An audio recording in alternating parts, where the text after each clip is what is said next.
Did you ever think you would make it? I feel I'm supposed I could taste sweet victory. I know this life meant for me. Adam, what's your point? The future looks bright. My handshake is better than anything I ever saw. It's right here. You are a one-of-one? My son's right about I it. don't think I've ever said this before.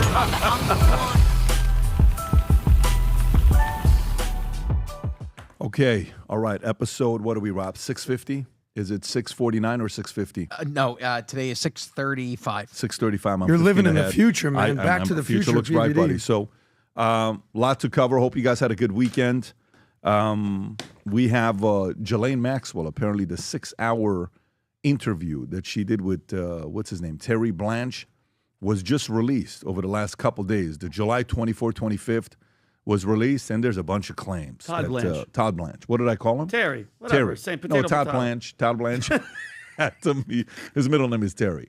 Todd Wallace Blanche at the meeting. With his brother. Yeah. So, by the way, everyone's wondering. So, what would she? So, think about this is like a 6-hour podcast. What did she really reveal? Maybe she revealed something big. Maybe she revealed nothing. We'll talk about it today. Sergey Lavrov had a meeting with NBC. He Kristen did a podcast. Welker. Yeah, Kristen Welker, which I thought was a very good interview. As they're going back and forth, he just kept pushing back on, claims that she was making. So you're telling me the attack, you were taking responsibility for it. Don't put words in my mouth. You're saying that. I did not say that. You're asking me, and you're not listening to what I'm telling you. It was a very good interview. Federal Reserve minutes highlights splits over effects of Trump's tariffs on inflation. You have to hear this one part where Jerome Powell has to almost say that these tariffs have done little to no effect on on the inflation. Yeah, 1,700 National Guard troops deploy in 19 states for immigration. Baltimore is pissed. Chicago is pissed. A lot of these cities are like, don't come to us. But a lot of the people who are working in the streets are like, please come to us. There's even a man who's working in D.C. is like, look, I'm comfortable now. No crime, no one's been, no murders in D.C. for the last, 10 or 11 days? I think 10 days now, 11 days now. Great. Yeah, so something's working, folks. Something is working. Then you have tariff revenue will cut the U.S. deficit by $4 trillion over the next decade. Fiscal Watchdog says, this is a Financial Times article. D.C. crime stats plummet during Trump's federal crackdown. Again, we'll talk about that. Political divide between young men and women fueling dating app distrust. Kamala Harris is apparently going on a 107-day tour to promote her book. The Invisible Book Tour. Yeah, the 107-day tour to promote the book. She's more committed to promoting the book than becoming a president. Go figure that one out. Texas GOP passes House gerrymander Trump asked for. Again, political article. It's titled that way. Trump administration to vet illegal immigrant applicants for anti-Americanism and anti-Semitism. Retirement age should be 58. Oh, I have such a strong opinion on that, on what retirement age should be. I know you do as well. Snoop Dogg takes his grandson to the movies. Snoop, yeah. He takes him to the movies, and they're watching Lightyear. And a lesbian mom scene comes up. And then next thing you know, the two lesbian moms have a kid. And so the grandson asks Snoop, hey, Grandpa, what's that all about? Huh. And you have to hear what Snoop said. Weird. He didn't have a reaction. By the way, the podcast host herself is trying to be diplomatic while you could tell she has common sense in her, and she has no clue what to say, right? They're all trying to, we need sponsorship money from this leftist organizations that give us money because we don't want to upset them. Rampage Jackson's son allegedly attacks wrestler. I don't know if it's allegedly. I mean, it's on video. CNN uses allegedly. The guy got destroyed, and he starts, punching his face left and right, literally left and right, and then Rampage even reacted to it. Doesn't look good. Not sure what's going to happen, but didn't look good. U.S. officials confirms Pentagon planning National Guard deployment in Chicago. Mayor Johnson responds. J.D. Vance schools NBC's Kristen Welker on Russia-Ukraine diplomacy like he's talking to a fifth grader. Zoran Mamdani fails at bench press. But folks, what do you bench press? Can you please comment below what you can bench 10 times? Can you just comment below what you can bench 10 times? I'm just curious. This is a terrible, you're not Bobby Kennedy, buddy. If you don't know how to bench press, don't do it. He looks like he never even Vinny, held that a was ball. pretty bad. It's so embarrassing. How many times can you do 135? 135 means just 45 maybe 20 times. Maybe 20 maybe times. more. Yeah, no, you could do 20? more. I mean, I'm not bragging. Vance I reveals. could do 21. Vance reveals Putin has conceded in Ukraine peace deal negotiations with Trump. And then, Newsom, stat comes out saying Newsom's new publicity stunt has increased online following for him by 450%, Harry Enton says. Rob, let's get that clip ready as well. We'll definitely talk about that. And yesterday, one of our girls, Mickey, she goes to sell her car. And it's so funny what happens to sell her car. It's such great, basic, simple advice for everybody. I'm going to give it to you the moment we get into it on first offer, second offer, third offer. You won't believe what that process was like. It's just such a weird thing that a lot of regular people don't do anymore. They just go right after the first thing they get. It's a good thing. I'm going to go ahead and sell it. But anyways, let's get right into it. Couple things. Today's Monday the 25th. This Wednesday, last chance, August 27th, we're going to have a private tour of our entire facility here. By that day, the futsal field may be done. You'll see the entire vision of what we're building. I was on a call with a friend of mine this morning. He sold a record-breaking card for $12.9 million. They bought it. They bought a card for $12.9 million. Him, O'Leary, and a couple others. They literally just bought it. He's out of the country. We're having a conversation ticket. I'm telling them what happens here on campus when people visit here. We want to show you the campus, especially those of you guys that are going to the vault. So if you've already bought a ticket, great. Rob's going to put the link here for you to go register. If you bought a ticket, you get to bring a guest with you just to see the tour. Some of you guys are going to be able to get on private jets and actually see what a private jet's like. And some of you guys are going to see some exotic cars. And I'm not just talking about some regular cars. I'm talking some very weird-looking cars that cost a couple $1 million. That'll be this Wednesday. If you haven't yet bought your ticket, we are literally 2 weeks away from the Vault Conference. This is when all of a sudden everybody starts buying the tickets and, oh, my God, I got to get the ticket. I got to go, which is great. But this is causing tickets to sell out as well. If you're somebody that hasn't yet purchased your ticket, go to thevaultconference.com, thevaultconference.com. Rob, can you put the link below?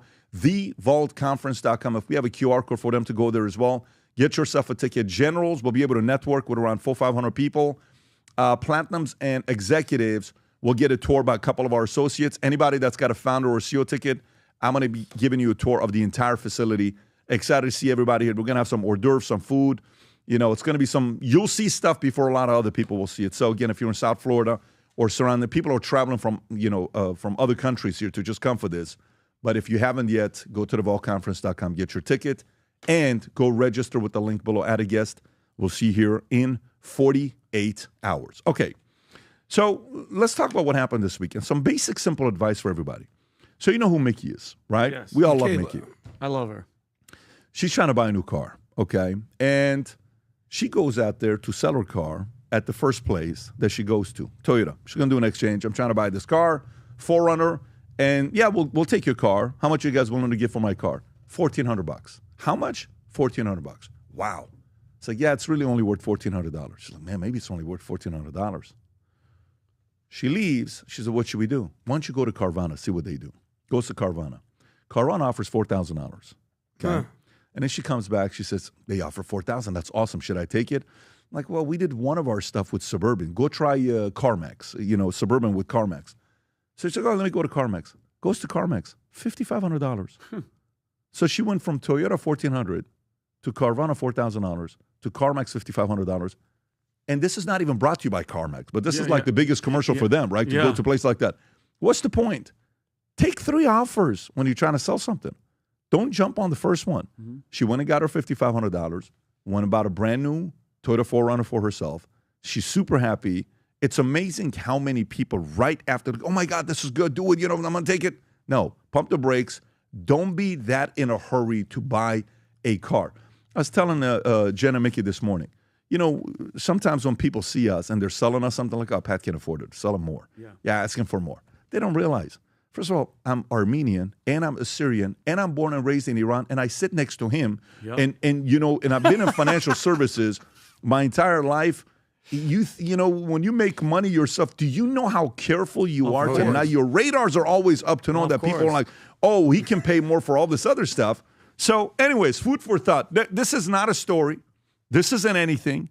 This is just for the right 82 people that are listening to this that are saying, you know what?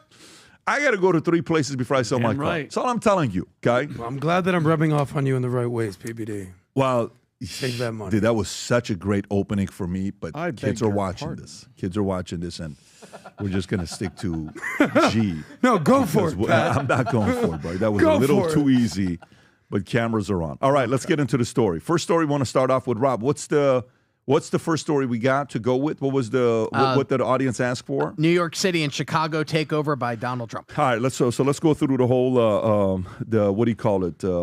National Guard stories of what's going on. All right, 1,700 National Guard troops to deploy in 19 states for immigration. Okay, 1,700 deploy National Guard in 19 states, and this is a Fox News story. So, including Alabama, Arkansas, Florida, Georgia, Idaho, Indiana, Iowa, Louisiana, Nebraska, Nevada, New Mexico, Ohio, South Carolina, South Dakota, Tennessee, Texas, Utah, Virginia, and Wyoming to assist the Department of Homeland Security with President Trump's nationwide crackdown on illegal immigration and crime, with Texas projected to host the most significant Guard presence.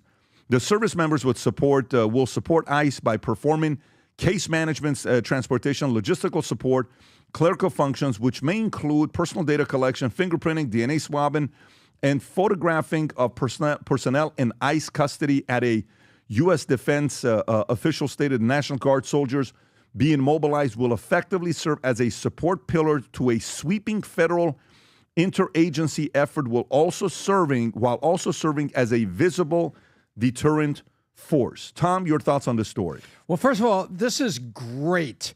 You know, D.C. last week, we didn't cover it, but there was a little story that slipped out last week of why this is good.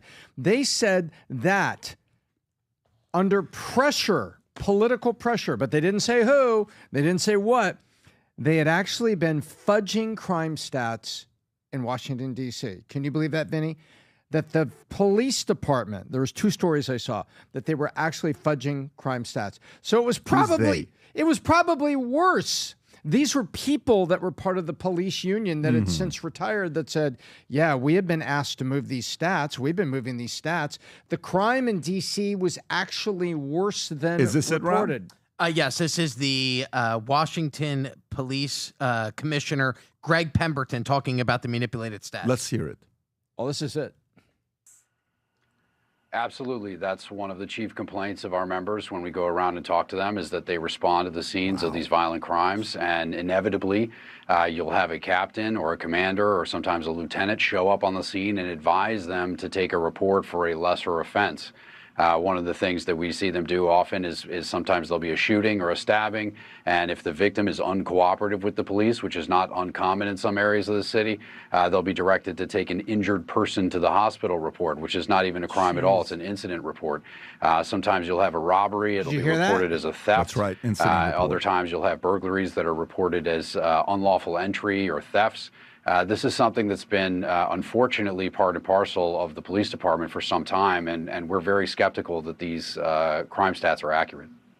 Tom. There you go. There you go. This is the guy who's with the union trying to help the cops have good jobs, and you have a lieutenant or someone goes on the scene. Oh, this isn't a shooting. This is just an injured person. You know what an injured person is, Vinny? I looked it up. What? An injured person report could be this. A crackhead, let's just say, unfortunately, is out there and he falls, he goes, knocks on someone's porch, he's panhandling for money. He falls down the stairs and he's unconscious on the sidewalk. Okay. You know, that this is not far-fetched. Yeah. That's an injured person incident. Instead, they take a shooting and turn it into injured person because it affects the stats. It's almost like, Tom, so guess what? Not only is the National Guard needed in these cities, these blue cities, and these blue cities are trying to sound less blue, but the National Guard is actually helping. And there were clips over the weekend of like people that are doing summer jobs, selling stuff on the street. They were selling Gatorade and water and everything. They bought these big bag full of it at Costco, selling that $2 a bottle to tourists that were walking around, going to see the monuments and stuff in D.C. And they asked them what they thought about it, and they were like, well, you know, I think it's pretty good. You know, some of the police were just kind of casual about things. I think this is good. Makes me feel better. And so this is Trump doing exactly what a leader should do to address a problem. And instead, you have the Dems that don't care about what's going on in their cities, in my opinion. Yeah, so they by the way, just while don't care. this is going on in San Francisco, I don't know if you saw what happened with Adrian Guerrero. I watched a video this morning. So there's this guy, Adrian Guerrero, who knows if it's a guy or a girl. They're saying female, male. I don't know what the individual is, whether they're male or female. The name is Adrian Guerrero. He goes up, pulls up to them, and this is what he's telling to ICE. The video is disturbing to watch. He starts screaming at the ICE agents, okay, saying, I'm going to F you up. He also threatened to go after them and their family, going to stab you. During the attack by 15 anti-ICE riders who used pepper spray and punched officers, Homeland Security, Kristi Noem, our brave ICE law enforcement are now facing a 1,000% increase in assaults against them as they risk their lives to arrest the worst of the worst criminals. These acts of violence are fueled by sanctuary politicians' rhetoric vilifying our law enforcement. This follows a July incident where 10 armed assailants in tactical gear opened fire on ICE agents near Dallas. All were charged with attempted murder. And if you look at this is the black knife that he had. That's Adrian Guerrero. Who knows? Again, I don't know if it's a guy or a girl. Does he refer him by he or she? Can you look at that? Because Fox referred him by she. Okay, it says so he threatened keep going after your family. Okay, so now watch the bottom one, the Pam Bondi tweet. Can you go to the below the tweet? Terrorist rag. Right there. Watch this. Click on that picture, Rob. Okay, we've now made a total of 630 arrests and seized 86 illegal guns in D.C. 53 arrests were made yesterday, plus 24 ICE arrests and 10 guns taken off the streets. Our incredible U.S. Marshals even helped recover a missing child. Our mission to make D.C. safe again isn't slowing down. Go a little bit lower on the data right there. 630 arrests, August 21st, 86 guns seized. Tom. And additionally, we have statistics that came out over the weekend that we are now entering our 9th and now 10th day in D.C. without a murder. And guess what's happening to the police officers? Vinny? What? Guess what? What? The regular police officers have increased the energy that they show on their patrols. You know why? They're not walking around casual anymore. You know why? Because there's leadership there and the gig is up with the false statistics. So the police that are on duty there are now actively doing their job, not just sort of hanging out and let DC happen around you. It's all around good. This is leadership by the president. Well, here's what and Wes it's a proof Moore, point. It's now a case study. This is what Wes Moore said. I don't know, Rob, if you have that clip. Wes Moore responded to the president saying, keep our city's name out of your mouth. Kind of like a Will Smith moment. Is this it, Rob, or is that a different one? I have a different one. I can play this and find that clip. Is that about this is about sending the National Guard to Baltimore? Yep. Go for it. Are you so opposed to this deployment?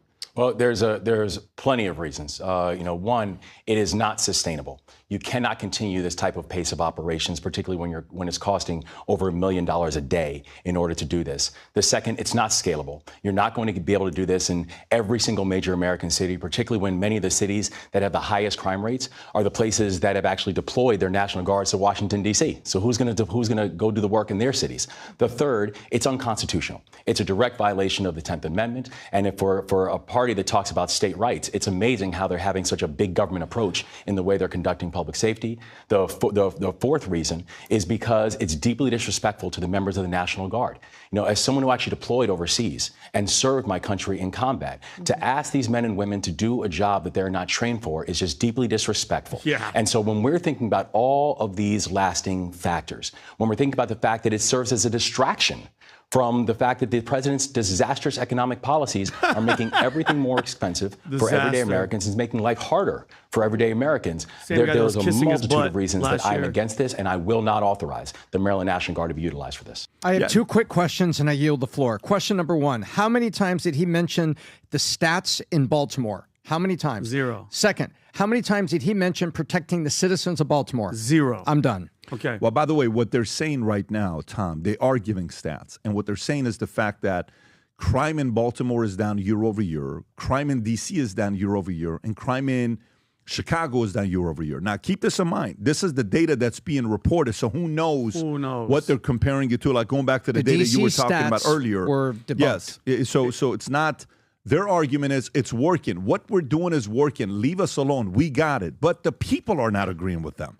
The people are saying, no, man, National Guard, come over here, please. We need you. Vinny, your thoughts? I think it's ridiculous. Him, mayor of Baltimore, mayor of, New York had their problems, and then the mayor of Chicago.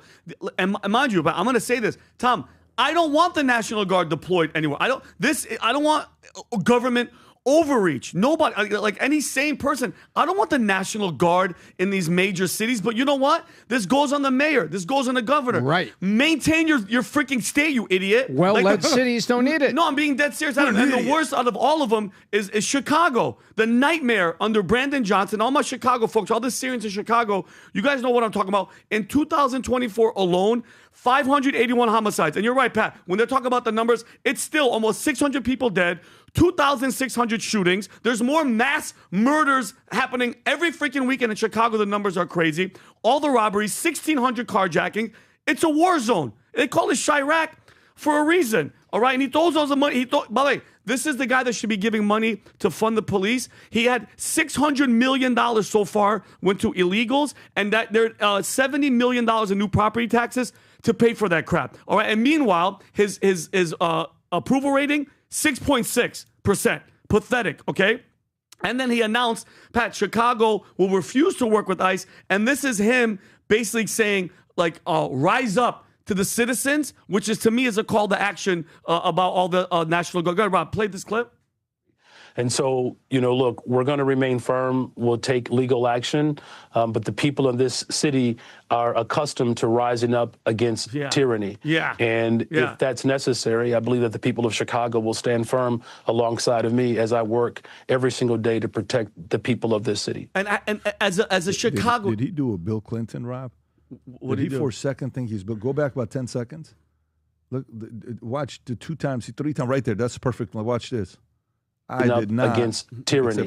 And if that's necessary, I believe that the people of Chicago will stand firm alongside of me as I work every single day to protect the people of this city. But like literally, in my opinion, the worst mayor, and this is like going up against Karen Bass and everybody. He is the worst mayor. And just in 2021, they had 797 homicides. He has more deaths in Chicago than Canada and UK combined. And forget about Lori Lightfoot. That's 2021. Lori Lightfoot. You're going back. Yeah, I'm going back. Do you know where he's at under him right now? What? So 23, they were at. So it went from 700 right there. That's the one. So 2020 was 779. 2021 goes to 805. 2022 goes to 715. Then 2023, 621. Then 581. So what they're saying is it is declining. So their argument is, leave us alone. We are figuring it out, right? Yeah. The same thing they're saying with Baltimore went from 263 in 23 to 224. The same thing with D.C. went from 274 in 23 to 187 in 24. Yeah. And these are reports. These are deadly.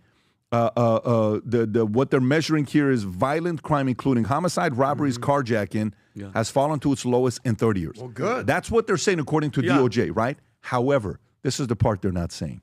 What they're not saying is it is higher than any other city in America. Period. Yeah. So you're sitting there saying, well, give it a break, man. We're making so much progress. Yeah. You're still some of the most dangerous cities in America, and you can't get it together. And we got to find a way to get even safer, period. Yeah. And if the president wants to do that, he's going to clean up town. Now, the locals, what are people saying, Rob? Point. If you can find a clip of that one boy that's walking around in D.C. saying, how does it feel not being out? I don't know if you have that clip or not. Go ahead, Adam. Your thoughts on this? Yeah, well, the reality is American cities are unsafe. We see it all the time. Vinny brought up Chirac. Anytime that you're comparing an American city, a great American city like Chicago, to Baghdad, Iraq, you might have a problem in some of your cities. And they brag about it, Adam. And Chicago's not even the worst. Memphis, Detroit, Baltimore, Philly, D.C., New Orleans, Fort Lauderdale, sometimes I hear some stories. But a lot of our American cities are unsafe. So Trump deploying the National Guard, I'm trying to see the downside from this. So it reminds me of like a story of, the joke with NATO, how like daddy's going to take over. This is a sort of a weird story. So my friends back in the day were in like middle school, and we were home alone with all our buddies all day. And our friend's mom was kind of, do whatever you want, boys, do whatever.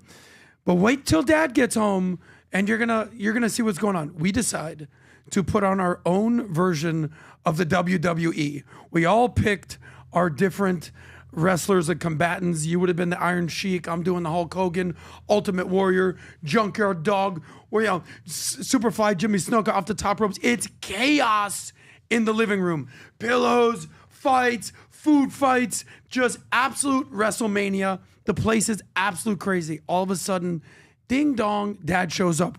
We freak out. We all run for the hills because we understood when dad came home, there was going to be hell to pay. What's happening here is these cities have been run amok by single mothers, so to speak, and daddy's home. Trump called the National Guard, and he's cleaning up the streets. So what's wrong? You don't want less murder? You don't want less crime? You don't want less rape? What's the downside? The political perception of law and order being brought to your city?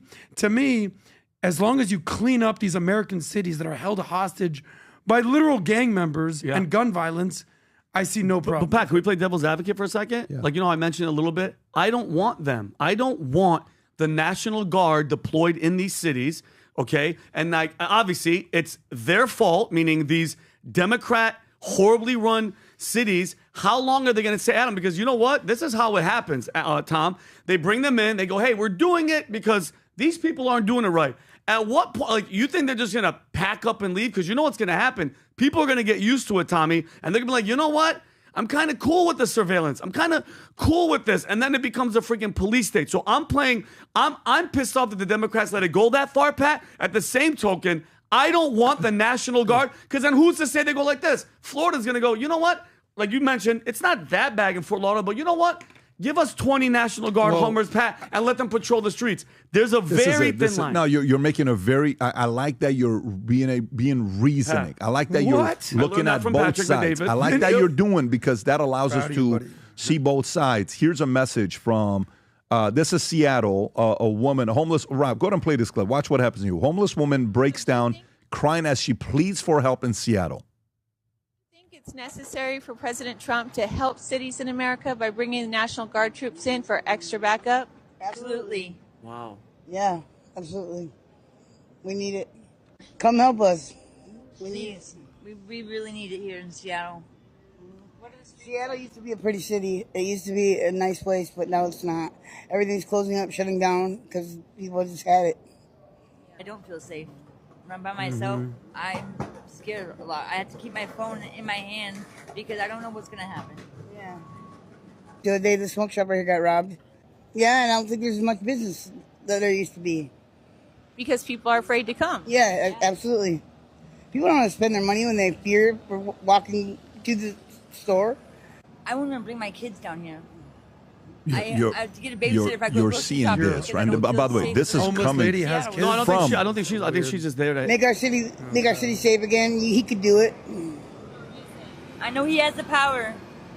And So you see this. It's a 5-minute clip. I don't want to get into it. Now, there's the opposite of this. Rob, play the other clip of the National Guard Humvees driving around, and this man is yelling at them. Don't let them do this to you. Man just now yelled at National Guard to patrol in Washington, D.C. These are your own citizens. These are homeless people. Watch this one here. This is a very, very different reaction than what you just saw.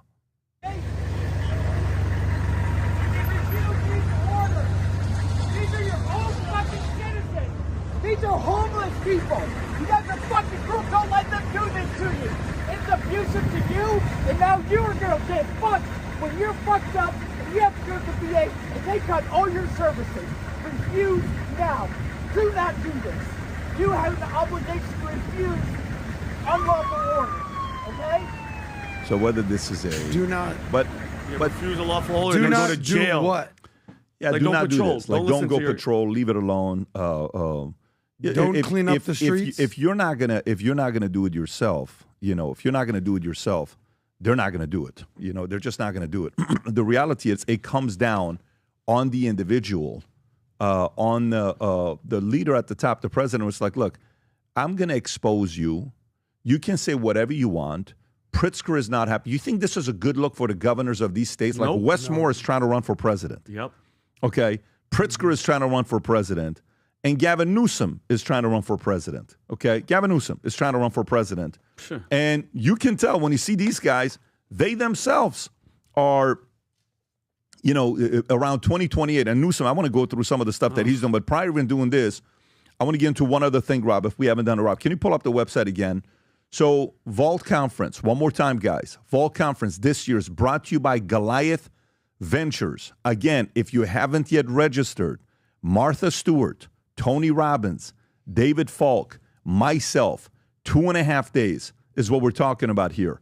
And the sponsor of Vault Conference, again, Goliath Ventures is the title sponsor of Vault Conference. If you haven't yet gotten yourself a ticket and registered for it, go to thevaultconference.com, get your ticket. It's the once-a-year meeting where we all get together. Similar values, similar principles, strategies, 296-page manual. We go through over 3.5 days. Get registered. We are 2 weeks away from the event. And again, the event is brought to you by Goliath Ventures. Let me get back to the story here. So as we're talking about this, you see Newsom completely change the way he's campaigning. Sure. Completely change the way that he's campaigning.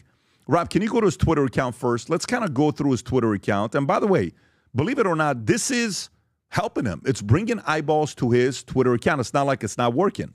So he's put this up there saying the Patriot Shop is now open. Look at the hats that he's got. It's literally everything that Trump does, he copied. Yeah. Newsom was right about everything. That's Trump's hat that he was wearing just last week. Trump is not hot, a real patriot. Newsom, 2026, even though he's not running in 2026, he's talking about the midterms. Go a little bit lower. One by one, he's taking shots at everybody, okay? One by one. He said, we just sold $100,000 worth of material. This is what Donald Trump was what? What does he say? Donald Trump was president during the last census. Okay, so he's talking about the census. Every chance he gets, whether it's him, his team, or somebody doing it, it's calling him out. So the question becomes, is it working? Is it not working? Here's what Harry Anton has to say with data. And by the way, we report whether we like the news or not. We're reporting it for you. So go ahead and play this clip. Get this. Up 450% in terms of the number of followers since mid-June. And it's not just on Twitter, X, where Newsom is gaining. Even on TikTok and Instagram, his followers are up over 1 million since January alone. My goodness gracious. And more than that, Laura, more than that, what about Google? What about those Google searches for him? Get this, daily Google searches for Gavin Newsom up like a rocket. What are we talking about? Since June 1, up 1,300%. Compared to August 1st, look at that, up 500%. So the bottom line is, in politics, especially if you're thinking of entering in 2028, it's all about generating attention. And so far, Gavin Newsom has done a good job at generating attention. The Democrats want it. Do Democrats want it? Okay. Do Democrats want it? Of course they do. What do you mean? Like, do Democrats want it? Do they want a Gavin Newsom? Yeah, because they're freaking stupid. Look at... They're not stupid, Vinny. They're not. We don't need to... Well, no, we have friends Vinny, that are just Democrats. We have friends that are... What they are is, okay. If they keep voting for these people... Yeah, but we can't call them stupid. Like, we can't tell people they're stupid. Like, there are people that are born in a certain way, and they become Democrats, okay? You know, like, I'm sitting there right now, and I'm watching this video, Vinny, which is about parenting. Mm-hmm. And I'm going to play the clip here in a few minutes. I didn't even find a way to go to it. I just want to make sure we're not going out there calling all these guys dumb, stupid, all this other stuff. I had a girl in my office one time. She's the spouse of one of our guys, ex-spouse of one of our guys. And we're sitting there, and I'm asking her. She's a diehard AOC person. This lady can't stand me. She does not like me at all, okay? Everything that happened, she's pushing the guy away from me, okay? So I said, let me ask you, when you were in school, were you a English person, literature person, or were you a science person? Were you a math person? I hated math. Really? What did you like? I love English and I love journalism. I like writing. Fantastic. What else did you like? Did you like chemistry? Did you like physics? Hated it. What did you like? Like I told you, writing is what I like. English is what I like. Okay. I watched this video that's talking about parenting.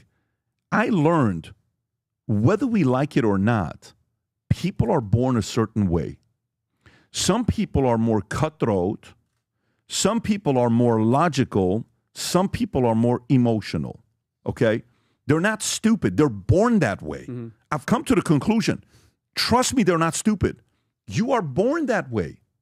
I run an insurance company. I'm watching everybody. We come out with announcements. It's the right announcement.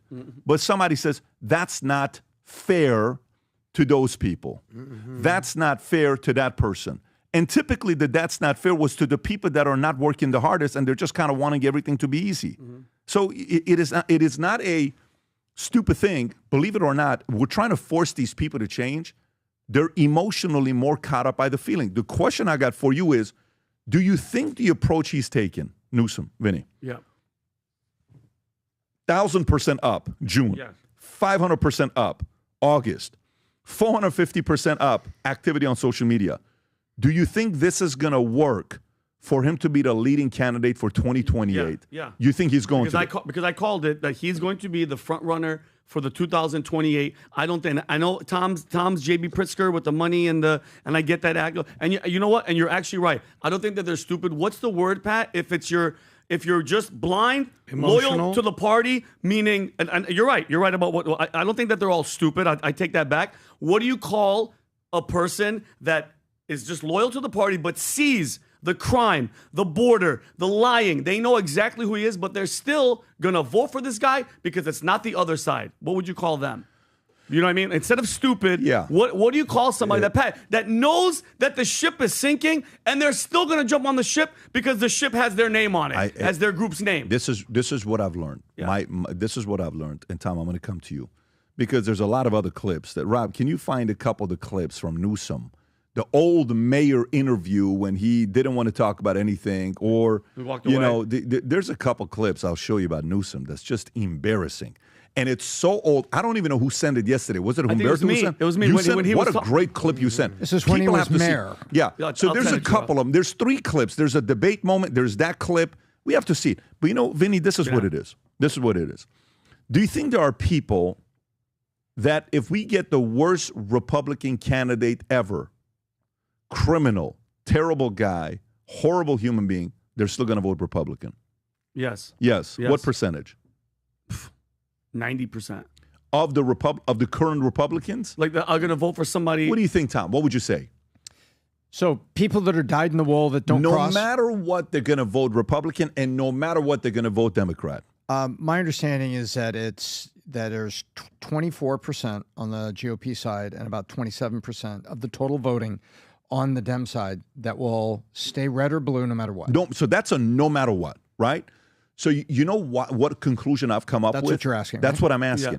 The conclusion, I actually put it at 40-44, okay, give or take. 40% That's party of affiliation, but you're asking me for the no matter what. Yeah, so you're right. And let's qualify both. Okay, that's party affiliation, 40 Republican no matter what, 44 Democrat no matter what, okay? Yeah. So when you look at these two things and you say, well, what's wrong with you? What's this? What's that? I'm telling you, I'm going to show you this clip by this doctor that's going to break it down. You're trying to change people. You can't. You're not going to change this 40. You're not going to change this 44. They're going to drive you insane. If you truly want to make change in the world, and it's taken me 46 years old, having worked with so many different personalities, you're literally only dealing with 15 to 20% of people that you're talking to. Everybody else, it doesn't matter what you say, you're not changing them. Yeah. You're dealing with 15 to 20% of people. The 40 and 44% that ever change on both sides, it's because someone offended them, somebody from their own party let them down. Like if you're seeing right now, hardcore conservative, pro-Zionist, pro-Jewish, all of a sudden hardcore anti, what happened? You got offended, somebody did this, and guess what? There's nothing you can do about it. You're not going to change that guy. You're not going to change that girl. It's just not going to happen, right? Or a massive crisis happens in their life. Death in the family, betrayal, some kind of a letdown, some kind of a chaotic situation. So my focus has been trying to talk to the people in the middle that will sit there and say, well, I didn't know that. Did that really exactly what happened? Yeah. So to me, what I think with what Newsom is doing, this is the case study on how I'm looking at this, Tom. I'm looking at this, okay, go to 2027, 2028. All of these videos are going to recirculate. Rob, play any one of them that you have, okay? Play which one? Okay, this is the interview. By the way, it's uncomfortable to watch it, okay? It's uncomfortable to watch. Keep going until it starts. All right, watch this here. Starts from here. Right off the bat, watch what he tries to do. He's a mayor here. I don't know what the year is. This could be 06-ish. Right, if we can find the this is the instant redirect, right? Yes. Yeah. So watch within 3 seconds, watch what Newsom does and see if that reminds you of him today. Go ahead, Rob. Mr. Mayor, good to see you. Let me start by asking you, where have you been? $522.2 million shortfall. Last year we had a 507. Wait a minute. 5.6. Hank, I'm here to talk about tomorrow, today and tomorrow. Now, yesterday I've been working my tail off. I've been out. I think I had 69 public events in the last 2.5 weeks. You know, I heard you say that on the radio today, and then I asked your staff, well, where's the printout? Where are these events? And your press person said, well, this is stuff he just goes to. Yeah, these are all public events. Yeah. So. But look, you know the criticism that you have been dodging, not just the press, but also the public, that you have been sulking after dropping out of the governor's race, that you're having a temper tantrum. What do you want to say about it? I want to say that I've been working my tail off. I've been here focused in San Francisco. I think I was gone 2 days out of the city in the last 3 weeks. We've done 69 public events. I've been as engaged or more engaged than ever. I don't read the press. It is comical, some of the things that have been written. So the cartoon in the Chronicle that depicted you as a crying baby with the headline, Mayor, off the wall, you didn't see that? No. You didn't see it? Who reads that stuff? I don't read that stuff. I focus on work. Okay. I focus on getting things done. Go to the last 20 seconds. It's not just the press. The way he walks off, Rob. Go back a little bit. Go a little bit forward. Go forward. Right there. Okay, go ahead. At the end, he couldn't leave the room fast enough. Off the record, I'm amazingly disappointed. Amazingly. I just am, personally, you know? Well, I did draw him out more about the...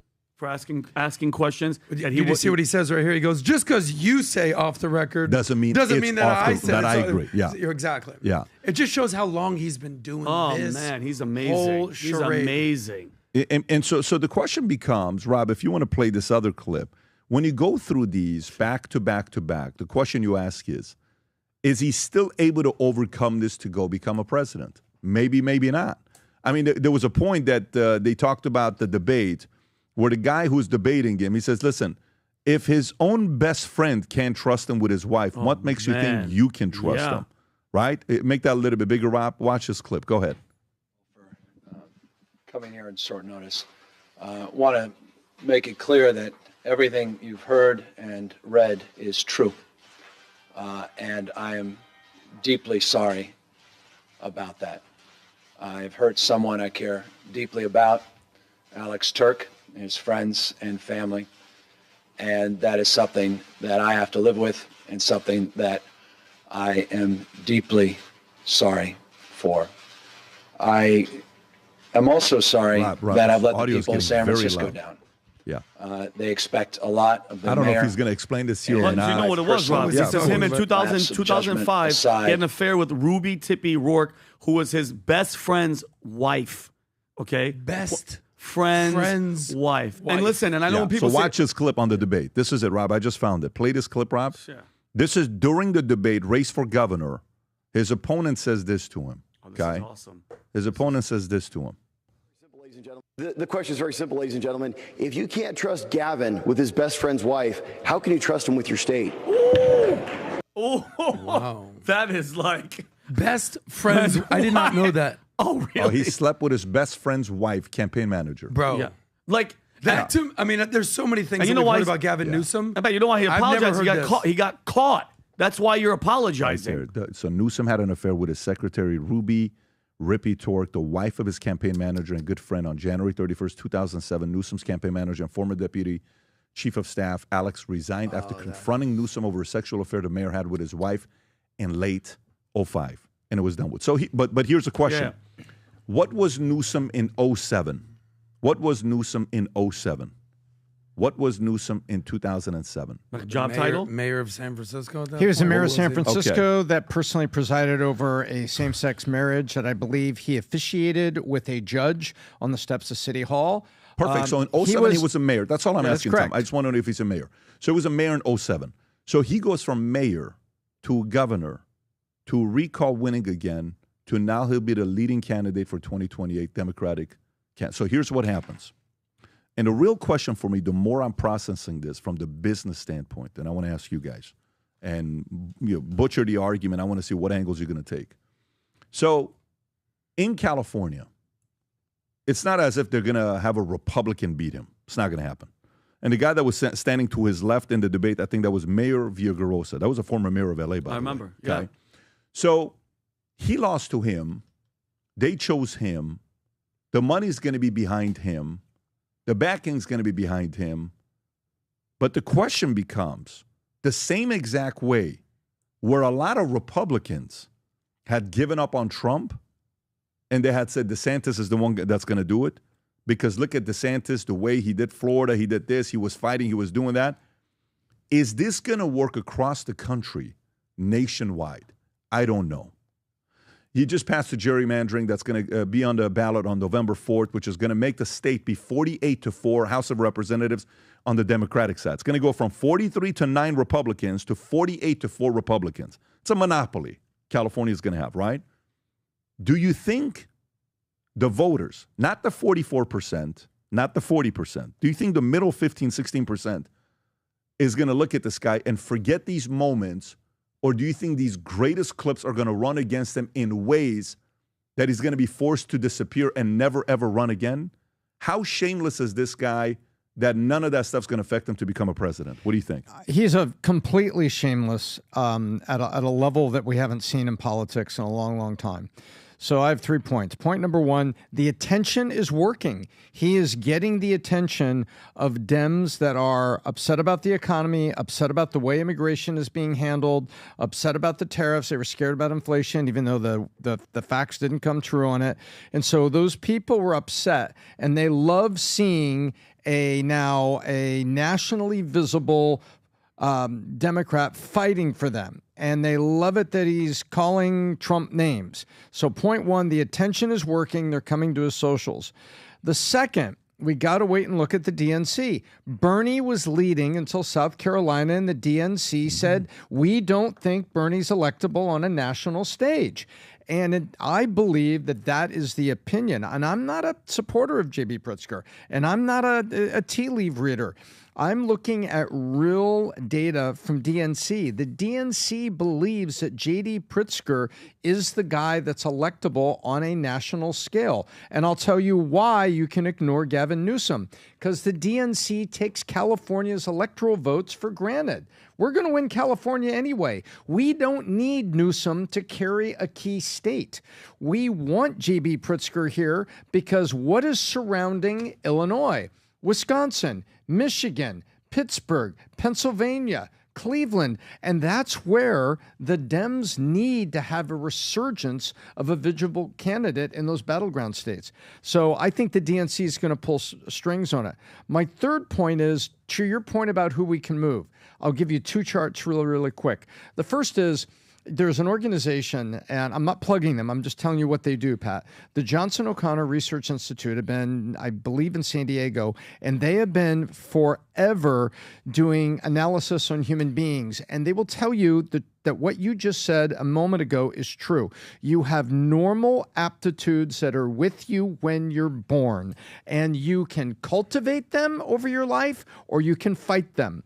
An example of fighting. You have a very creative son, but it's like, doggone it, I was a doctor, your grandfather's a doctor, your uncle's a doctor. Creating an enemy. You can make a great doctor, and you can be safe and have a good career, and we'll help you get in.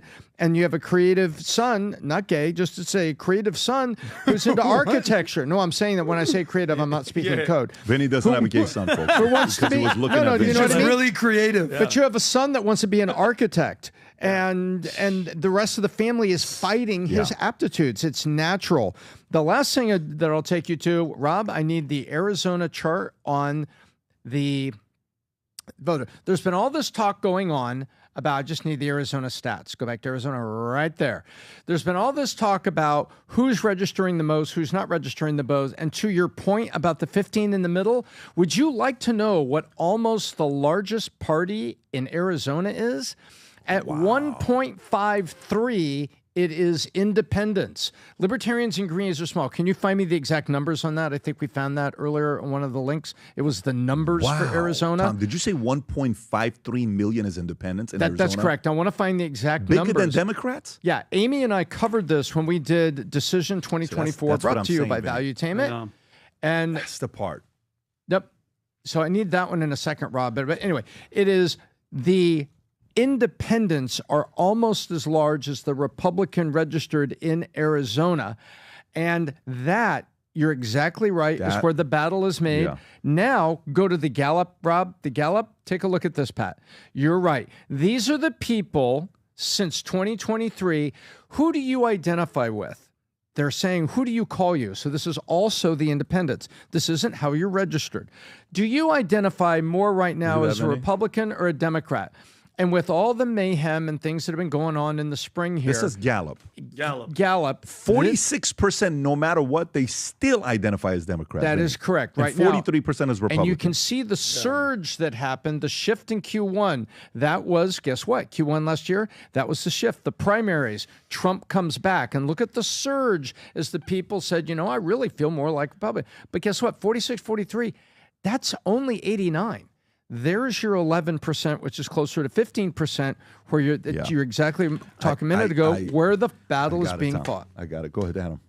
So the question is, does Gavin Newsom have a chance? What's the exact question here? That is he to persuade that 10 to 15% that are just kind of on the fence, like, well, I don't know what message. Will Newsom, with this approach that he's taken, will this work on the national scale, not just on California? Yes, it will. Gavin Newsom is a snake oil salesman. We all know that. He's a version of American Psycho. He looks the part, he acts the part. Don't forget, we're a bunch of guys talking politics, talking current events, talking social issues. What we don't have on this stage right now, on this podcast, are females, are women. And there's a story here about the political divide between young men and young women. We use that as an example. Young men, if you look at the stat, I don't know if you can show this, Rob, they're like, men are moving more to the right and women are moving more to the left. Men are more conservative, women are more progressive. Not really. Men are actually just straight up in the middle. Rob, do you have that? Yep. Women have gone off the deep end politically. So we tend to think of, since Trump and since what's going on here, men have become way more conservative. That one right there. Right here, if you see the 0, that is the bottom line. This is young men in America. So if you're above 0, that means you're a little bit more liberal. If you're below 0, you're a little more conservative. Men are basically at the 0 line. They're not too liberal, they're not too conservative. That's the green line men. Women are off the deep end progressive. So what we're creating in this country since basically 2000 are angry, liberal, single, lonely, depressed feminists. Not my opinion. Facts don't care about your feelings. Numbers don't lie. Numbers scream. Words talk. Numbers scream. They're screaming. Men are not crazy MAGA extremists. They're just dudes who know what they do, who they are. Yeah. Women have gone not 10, not 20, not 30, 40% off the Richter scale.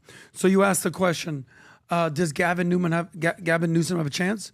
You betcha. Is he good looking? Yes. Does he got great hair? Yes. Does he talk very handsy and do women compel him? 1,000,000%. So if you put up J.B. Pritzker's sloppiness against Gavin, women are going to pick Gavin. You put up name recognition. Don't forget about name recognition. Nobody knows Wes Moore. Nobody knows Andy Bashir. People hardly know Gretchen Whitmer. We all know Gavin Newsom.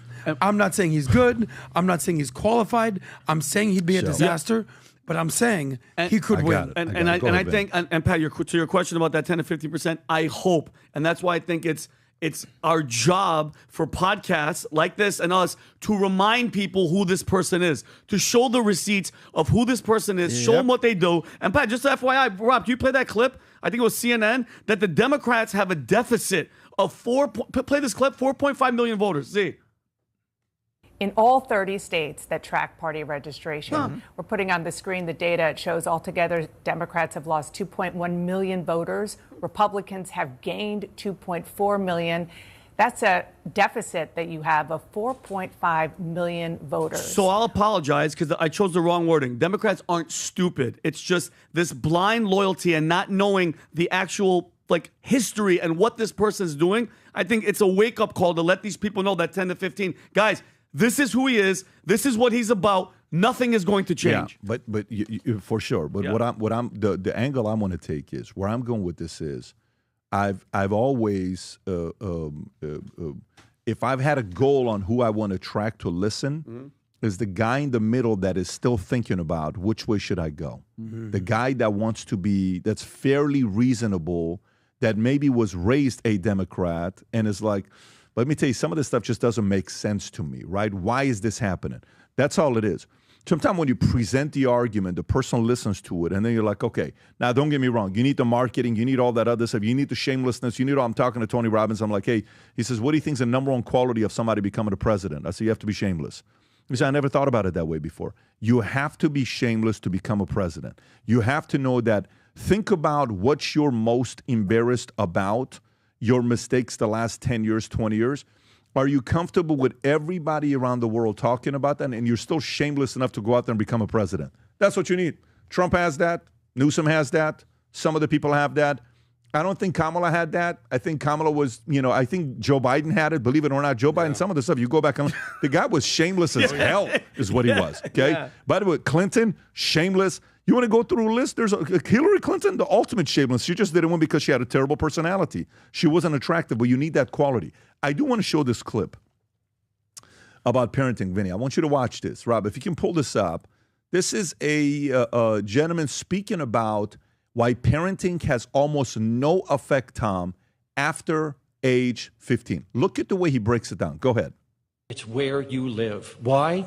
Because out-of-home influences are more powerful in shaping the life course of your child than in-home influences are. And those out-of-home influences are peer groups, other adults, neighborhoods, resources, schools, and the larger community that you made available to this child. That is how you shape your child's life course. The second biggest influence is also out of your hands, and that's genetics. And you don't get to determine that. But if you think parenting is so influential, let me give you two findings that have been replicated many times. When we follow up twins, we are able to calculate how much of their behavior is due to parenting within family environment. And here's what we find. The peak years of parental influence are below 7. From 7 on to 12, it drops dramatically. After 15, it's 6%. 6% of the variation in a teenager's behavior is how their parents raised them. That's it. And after age 21, it's 0. Wow. There is no influence of parenting on any psychological trait after the age of 21. Now, do not mistake what I am saying. The knowledge your child possesses,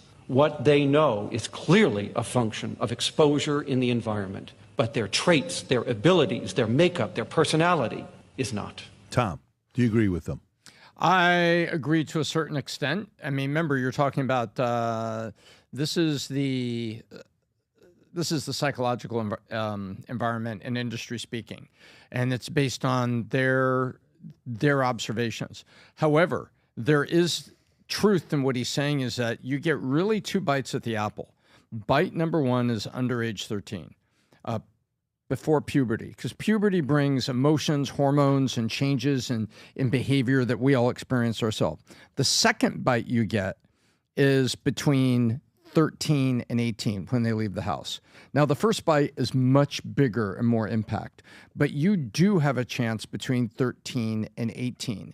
And the angle that I chose, which was based on a lot of research, was I taught my daughters to reason and resist, to reason through the situations of life and resist the easy for the best.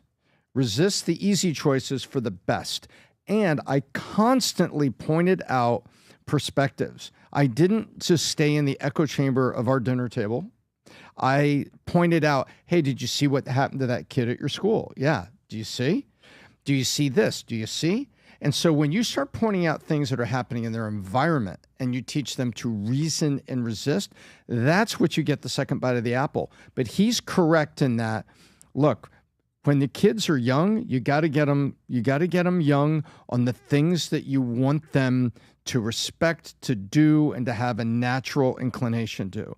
Because after puberty and all those hormones hit, it's really difficult. They're fighting two things: structure you're putting around them and the natural hormonal zaniness, especially in young boys. It just happens to you. And then where do they spend most of their day? They spend most of their day in school.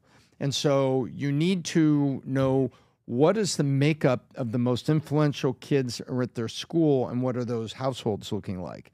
And I've been fortunate that the households that the girls are being influenced by are well-structured and well-behaved households. Yeah. You know, you watch this, and when he says, after 21 years old, the influence is zero, and he has zero. I don't agree with that. No. You know, where it's, it's more about parents, more than, the community, more than it is the parents. Okay, fine. Yes, I do believe that, because purely the hours, number of spent with different people, it's important to put your kids in a school that's teaching the values that you agree with, and the risk is involved on, somebody may disagree with this, Vinny, and they may say the following. They may say, well, I don't agree with this guy. Really? Yeah. Yeah, because the influence is more on parents, and that is why.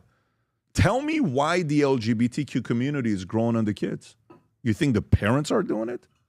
You think most parents are sitting there telling their kids to be gay? Sure. You think, forget about the Megan Foxes and forget about the Hollywood folks, the Dwayne Wades. I know since my kid was 3 years old, he was a transgender, whatever. Yeah. I'm not talking about those guys. But who is doing this? Schools doing this. Who is doing this? Communities are doing this. So there's a part of what he's saying is so true, where if you build a community like the way we are when we're around each other, our values are similar. I don't mind if my kids are with Tom and I'm not there. He doesn't mind if his kids are with us and we're not there. We don't have any problem there because we know what we're teaching, right? And neither one of us are undermining each other. Like, I don't undermine Tom, and Tom doesn't undermine me. You can have some other people that are around us and they take shots, and you see the kids, and you see the kid disrespect you. The kid never disrespects me. The parents disrespect me in front of the kid for the kid to disrespect you. So never think it's the kid. It's not the kid. The parent is influencing that. So you're like, no problem. If that's the case, I'm not trying to get involved. It's your kid. You handle your thing. But on the part that I want to talk about here is the influence side. The other night we're having dinner, okay? And we're at dinner, a restaurant we've never been to before. Some of you guys should check it out. It's called Casa de Angelo. So we're having dinner at this place. Yeah, okay. There's a guy that made a video with 40, 50 times me saying it. I just love the place. So we come back. You're there. We're in the car. You drove us home. We're in the car with the boys, right? We come home that night, and I sit down with me, Tico, Dylan, and Senna. I take out a piece of paper, okay, and I said, guys, let's play a game together. And this is the game that we played. We played the game. I said, tell me, you can see here what it looks like. I said, tell me, you're 30 years old, okay, what would be 4 to 5 things that you would be proud of if you're 30 years old that you're doing, okay? So I'd want to be a soccer player. Okay, great. What else? I want to run my own business, insurance. Okay, great. What else? I want to be a paleontologist. Wait. What is that? That's like the study the dinosaur person, Tom. Paleontologist. I think it's paleontologist. Right. Paleontologist. That's okay. So study of animal history. Right. So that's what I want to do. Okay, great. What else? And I'm going through it. I'd want to. Okay, what else? Next one. I'd want to be the CEO of Valuetainment. What else? I want to be able to do this. I want to be able to make movies. I want to be able to write scripts and my characters actually become, what else? I want to be able to have my own bakery. I want to be able to do this. I want to be able to do that. And they're explaining all of these things, right? So I said, okay, what qualities do you need for this to become a reality? Leadership, determination, discipline, hard work, poise. They're giving me all the qualities. I'm not giving them. I said, so you need all those qualities to be this? Yes. All right. Fantastic. What route do you need to take for each of these jobs? Which of these jobs do you need a degree? Do you need a degree to be a professional soccer player? No. Do you need a degree to be a business owner? No. Do you need a degree? So we're kind of going through it. Yes, I need it for paleontology. All this other stuff, we're kind of going through it, right? And then you know what I do? I said, okay, great. Let's play a game. What's the game? We're going to play the imagination game. What's the imagination game? I said, let's go through it. So I said, I want you to think about it. You're 30 years old, okay? You're 30 years old. And you want to set that aside, Adam, for a second? What are you doing? You're eating some chips and stuff? No, go ahead, sir. Okay. So imagine you're 30 years old and you're actually doing this job. Mm-hmm. Adam, what are you doing? Pat, it's a thing right here. Okay. Good. So I said, I'm telling him 15 times, like, set that thing aside. I said, imagine you're 30 years old. You're a professional soccer player. To one of them, I said, imagine you're 30 years old. You graduate at West Point. You're in the military. I'm just watching reaction. I said, how's it going to feel? He says, I guess we'll know when I'm there. I said, okay. So I said, imagine 30 years old. You're making movies. You're in the theater. You're watching people's reaction. They're getting scared, or they're crying, or they're reacting, and you're just watching everyone's face. How's it going to feel? To see his entire physiology changed, his face. Then I go to the next one, and the next one, and then I go to Dylan. I wish I recorded this moment because I'm always going to cherish this moment, this moment with these guys. In tears. In full-on tears. Dilly, when I tell you full-on tears, full-on tears. And then Senna, I said, notice which one didn't give you any excitement. Notice which one you were just kind of like, whatever. Notice which one gave you an incredible. I said, you have to realize, I can only take you so far, Daddy. I can't take you that far. I'm your dad. My dad never told me to go be a business owner. He just set an example. I worked hard and I picked up the hard work from and keep your word. And I took it to this level. I've never seen anybody in my family make this kind of money. I wanted to go to this level. If you're going to go be a professional anything, you got to take it to certain levels that I can't even take it. Yep. But when you saw their faces, I said, notice you didn't react to that, but you reacted to this and you reacted to this. So now it's going to come down to what you guys want to do with your life. But every one of them, Vinny, is different. Mm-hmm. This is why I'm convinced there are studies done about the fact that people are born with liberal tendencies and people are born with conservative tendencies. You're born that way.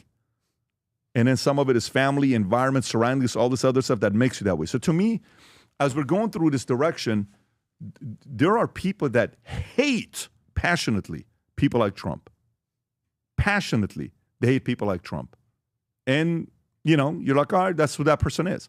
But if we're going forward with this place, and you're seeing that whole number you just showed, that says 2.1 million Democrats lost, Republicans lost 2.4 million. Why do you think Democrats lost 2.1 million and Republicans gained 2.4 million? Why do you think the reasons are? Border, economy. No, think about them. So Democrats screwed up the border. Democrats, so they're losing voters. Why did 2.4 million people flip to the Republican side? Why? Nobody's emotional or taken by the Democrat vision, what they're selling. They don't lied get to. me. It's not about, I don't think it's about the issues like that. I think it's at first, it's at the core. You don't get me emotional about the future of America if you describe it the way the Dems do. That's me. Yeah. You haven't got me, but guess what? There's a bunch of people that are moving that don't like what they see in America, and they like what they're being sold on one side. And I think a lot of them too, Tom. Like when you That's see, my like, opinion. Like when you see all these, like I'm not saying Stephen A. Smith is not a Democrat anymore, but all this shift, all these people flipping because they're like, wait a minute, this guy, like this movement that you guys were lying to us this whole time, from Russia to this to that to here, the economy, and now Tom, they're like, wait a minute, everything that you guys said about this guy, that's stupid, that I'm sorry, I'm saying the word again, that hat. Newsom was right about everything. No. Trump, he wasn't right about everything, but he was kind of right. The tariffs are working. The border, this, everything, the crime, it's all working. So now they're all flipping to the other side. Yeah. They are. So to me, the number one factor for me is results. When they first came out with all this transgender stuff and all the COVID vaccine stuff and all the stay home and don't go to school and put the mask on stuff, guess what the 20% did? Not the 40, not the 47, whatever. What the 46 to 43? What did the 15% in the middle do? Started questioning it, getting upset. No, they actually did it. Oh, The people are like, all right, maybe they're right. Maybe we should take the vaccine. Maybe they're like, maybe we should put the mask on. Maybe they're like, maybe we should stay home and maybe they're right. Maybe, but then what happened? then they learned they were wrong. And then when they found out they were wrong, they're like, dude, I don't relate to you guys. What's the point? The Republicans can still screw it up and hand those votes out to the other side. They can still screw it up and hand the votes out to the other side if they start getting overly confident. But right now, according to data, research, numbers, and by the way, the tariffs are not even done yet. Imagine if they brokered a deal with China. Imagine if he gets this peace deal with Russia, Ukraine, Zelensky. Imagine if he gets everything that's done with Israel. And imagine if he gets all this stuff done and the economy's popping next year. What are they going to say? You can try to mock all the stuff you're doing. People are going to look at you and they're going to be like, yeah, you guys are funny. It's like the guy, you ever seen the guy that's like, the basketball game. The guy's like, hey, what's up? Yeah, what's up? And the player goes like to me, looks at him, is laughing at him, he's like, he points at the leader's bulletin. Look at the score. Yeah. You're down 42 points, bro. Yeah. What are you doing? Yep. That's what could happen in 27, 28 if they keep playing this way. It could be a devastating loss to the other side the way they're going. Adam, have your nuts. Whatever you're trying to have. This guy is like opens up the nuts like at the. All right, let's go to Venezuela. Let's talk about Venezuela real quick. I got a few things I want to say about this. So Maduro rallies Venezuelan militias before U.S. warship arrival. So check this out. Do you know what is the most America's ever offered a bounty to an individual? What do you think is the most money America's ever offered as a bounty? $25 million. To who? Osama bin Laden and who else? Two names. Saddam Hussein. Okay. So you know what's the most bounty we ever offered to anybody? Now it's Maduro. 50. Record-breaking -- So a few things when you go through why this has happened and why this is such a big story. It's a massive story. By the way, I think we have 4,000 troops, if I'm not mistaken. 4,000 troops, okay? They've already deployed 3 guided missile destroyers, USS Gravely, USS Jason Dunham, USS Sampson, okay? They designate this guy as a terrorist organization the same way they did as MS-13 and a couple different places. Do you know how much money from Maduro they've seized? I didn't know this number. Do you know how much money they've seized from Maduro? No. $700 million of bank assets, money, accounts. We $700 million. Wow. Private jets completely seized it.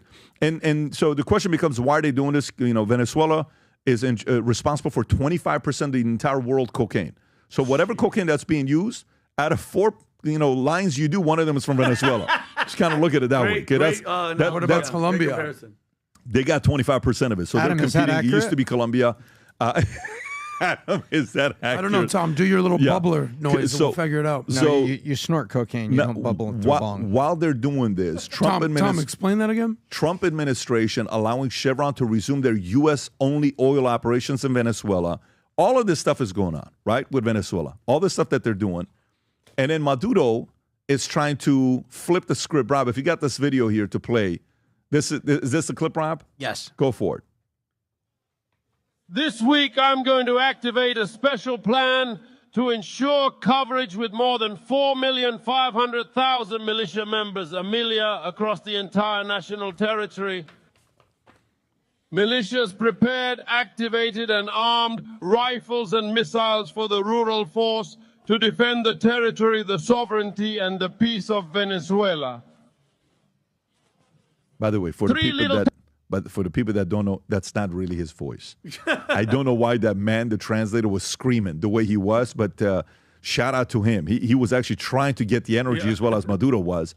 He's calling on Venezuelans to enlist in the national militias ahead of the potential arrival of the U.S. warships in the Caribbean with state TV on Friday, urging men and women to sign up at Army bases and public squares. A presenter declaring, when your country calls, it's as if your mother was calling. Maduro stated a day earlier, we call to arms all militia members to tell imperialists enough of your threats. Venezuela rejects you. The U.S. plans to send the things that we talked about. Maduro has claimed the militias have 4.5 million people, though outside estimates put Venezuela's total forces at 100,000 to 400,000 as the ranks have been hollowed out by desertions amid the oil-rich country's economic collapse. The U.S. government, which does not recognize Maduro's last 2 elections victories, recently doubled down on a $50 million. And a lot of this is accusing him of leading the cartel Des Los Solos allegations Maduro is dismissed as rotten rerun aiming at justifying foreign intervention. So,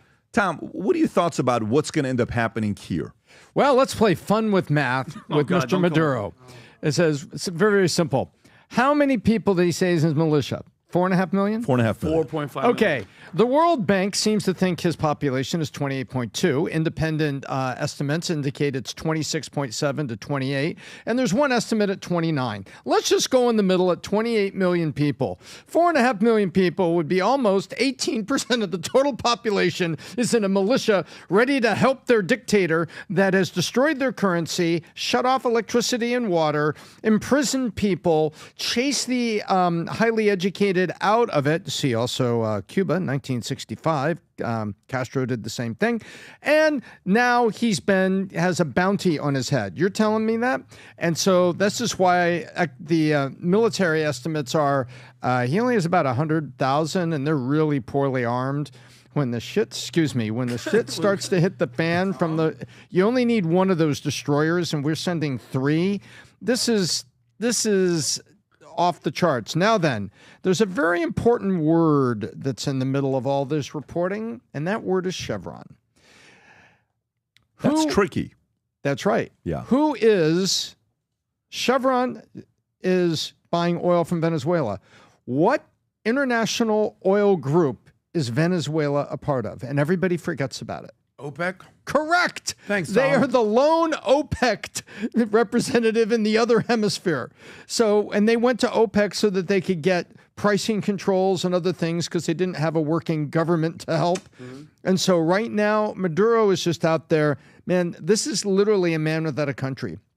There will be celebrating in the streets on one hand, when this guy is taken. The other hand will be very upset that the U.S. came and did it. You know what I'm saying? Yep. It says, it's like, I'm glad you fixed immigration, but I hate the videos I see of you taking people out of the fields. Living conditions is absolutely horrible in Venezuela. So, Pat, 2 things. If we want, we have a bounty. Let's be completely honest with each other.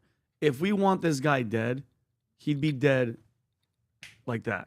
Let's not even... Well, you can do the CIA way, or you have to do a public way where you get the citizens to come up and hopefully vote for something of a working government. Because when I see that, like when I think of the people, I feel bad for the people. The same like with Iran, Pat. Like besides the people having to freaking rally, and I get it because, they have everybody so, scared in the military and this and that. We have a bounty, but if we want him done, Tom, this guy could be done in a week. What's your point? I'm just saying, like, what are they waiting for? What's the bounty going to do? Bring in awareness? Yeah. But what fills it in? 25% of the world's cocaine? Or the cocaine coming to North America? Yeah. What fills the gap? What did we learn about Saddam Hussein?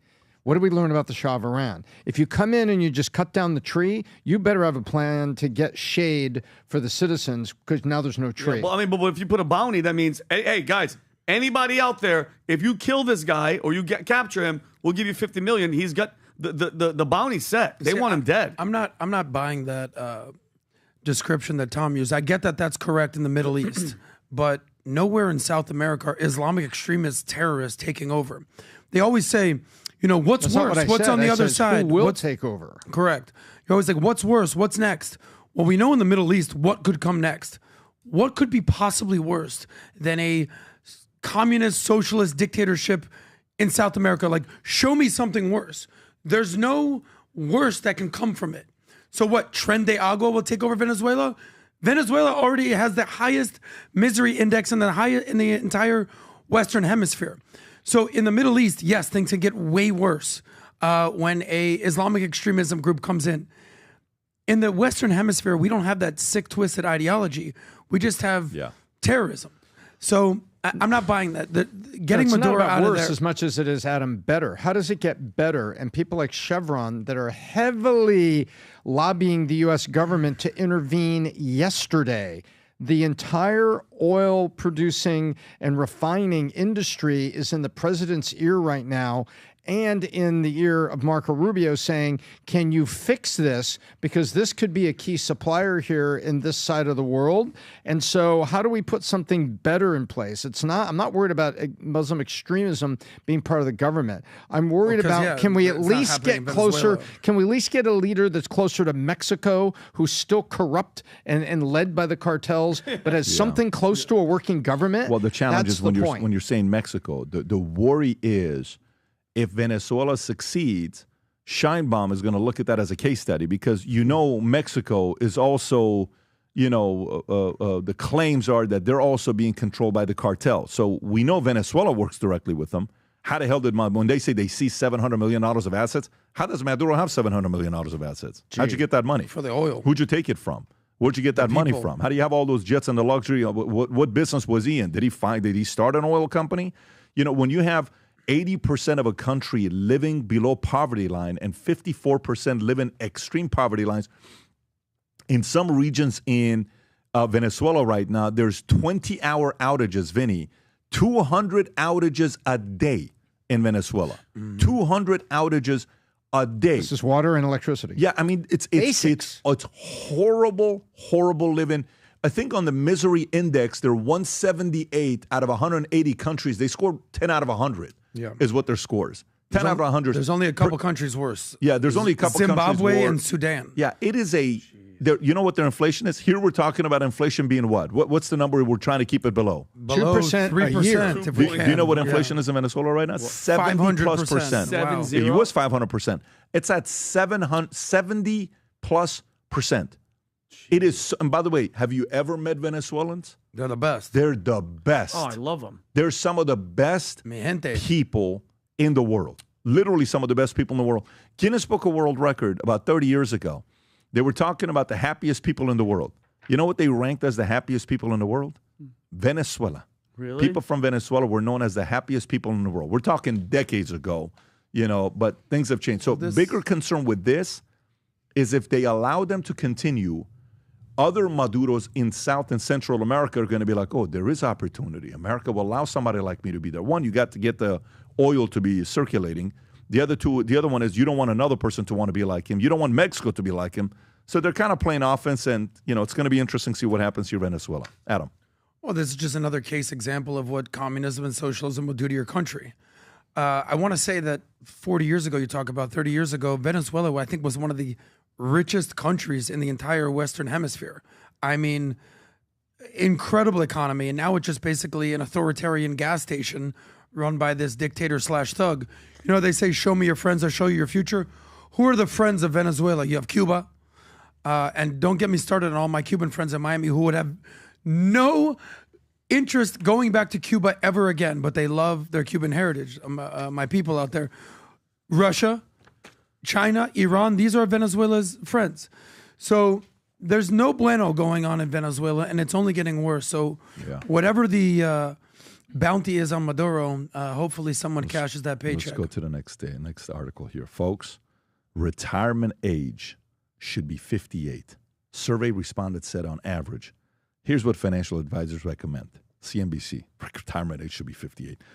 Surveyed Americans in a June 2nd Empower report polling 1,001 adults said the ideal retirement age should be 58 years old, significantly younger than the 2024 retirement age of 64 for men and 62 for women, with 58% Americans retiring earlier than expected due to health-related reasons, 46% employment issues, 43% family reasons, 20% is financial stability, 21%. Caroline McClellan, a certified financial planner and founder of Life Planning Partners in Jackson, Florida, warned that retiring at age 58 means looking at 30 or 40 years of not working due to longer life expectations, advising you may end up coming up short, not having money enough if you quit work too early. She emphasized ensuring enough savings. The magic number for comfortable retirement per an April Northwestern Mutual report is an average of $1.26 million, down from $1.46 million the previous year. I don't know how the hell that happens. Yet 51% of respondents feared outliving their savings. No shit. With McLennan stressing the need to know how much is required to live on during retirement and save accordingly. Adam, thoughts on the story? I mean, you know how you got mad at Vinny for calling people stupid? The people who actually believe that they're going to retire at 58 are stupid. You might want to use other words, uninformed, naive, misunderstood. You don't understand how much money you need for retirement and really what 58 is. We broke down Social Security the other day about how it was implemented during the New Deal under FDR. What was it? Age 62 it kicks in. 65 is was life expectancy at the time. Life expectancy now, if you're... No, the other way. Sorry, Life 65, expectancy 62. was 61. Benefits began at 65. Either way, 58 is such a ridiculous number. Yeah. It just shows how uninformed and naive a lot of people are about retirement. I told the story about my mom. My mom's 74. I said, Mom, you're going to work till you're 80. What else? You don't have any hobbies? I love you. You like hanging out with people? You work at a nurse's office, a hospital? Help the people. More and more people need to find meaning and get passionate about what they do, because get ready to work. You know, RuPaul said, you better work. Work it, girl. Work it, girl. You guys are going to be working for the next 30, 40, 50 years. In my opinion, retirement age needs to go up, not down. 58 should be flipped to 85. Well, what's interesting is I looked at the survey a little bit more closely prepping today, and I noticed that it said the 1,001 respondents said the age should be 58. Meaning they wish they could retire at 58, which is what they were saying in the survey. That's what they're saying. And I'm not interpreting anything other than what was written there. I'm not interpreting at all. So retirement age should be 58. Okay, great. What that doesn't point out is purpose. The greatest, and I think this is part of the greatest speech, and it took very little time on retirement, was given by Bobby Bowden. They said, Coach Bowden, when are you going to retire? That was my coach. He says, I am in no hurry to retire because that means sitting at home waiting for one big event. Death. Exactly. That's what he said. And he said, as long as I have a passion for these kids, I'm going to be here on the sideline. And so... He lived 93 years. Good old Bobby Bowden. That's exactly right. Tom, you would have been retired 5 years ago, according to age 58. That's ridiculous. Yeah, I'm not, you're not sitting around waiting on death. No. I'm on the Charlie Munger plan. Kelly found out the other day how old you are. She was shell-shocked. She thought you were way old. No. She was shell-shocked when we told her how old you are. She couldn't believe it. Vinny. So, and you actually... Charlie Munger plan. No, well, you brought this up a while ago, and I've been repeating this over and over about people, and, Adam's mom... Hi, Mom. She's out there watching. You brought this up, the study that employees who retired at 55 had almost double the risk of death within 10 years compared to those who retired at 65. Specifically, many who retired at 55 died before reaching 65. Then an Oregon State University study in 2016, people who retired at 66 had an 11% lower risk of dying early than those who retired early. And then early retirees had a 13% higher risk of death than those who retired early.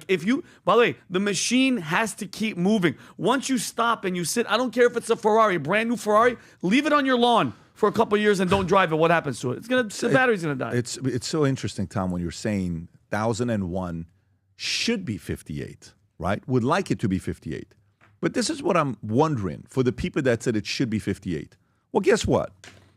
If you, Mr. and Mrs. Retiree, if you made the right choices in your 20s instead of smoking weed and partying, if you worked your ass off in your 30s, 40s, and 50s and put yourself in a position to retire at 58, guess what?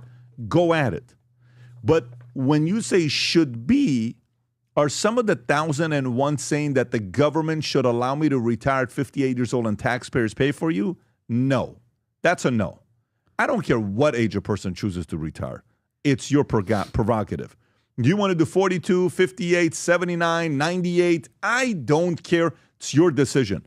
Sitting down with a guy the other day, and good friend of mine, and it was such an awkward conversation. I said to him, I said, you know what's funny? What's that? He's probably listening to this. I said, you know what's funny? I said, I remember the guy when I first met how you used to work. And he says, what do you mean? I said, man, you don't work the way you used to work. You want me to work like as if I'm in my 20s? I'm like, I'm sorry. How old are you? You're similar age to me. You're acting like you're 72 years old. I said, by the way, If you made better choices in your 20s, 30s, and early 40s, you could have worked less if you wanted to, but you didn't. So you don't have a lot of options. Yeah. It's not like you have the luxury of not having to work.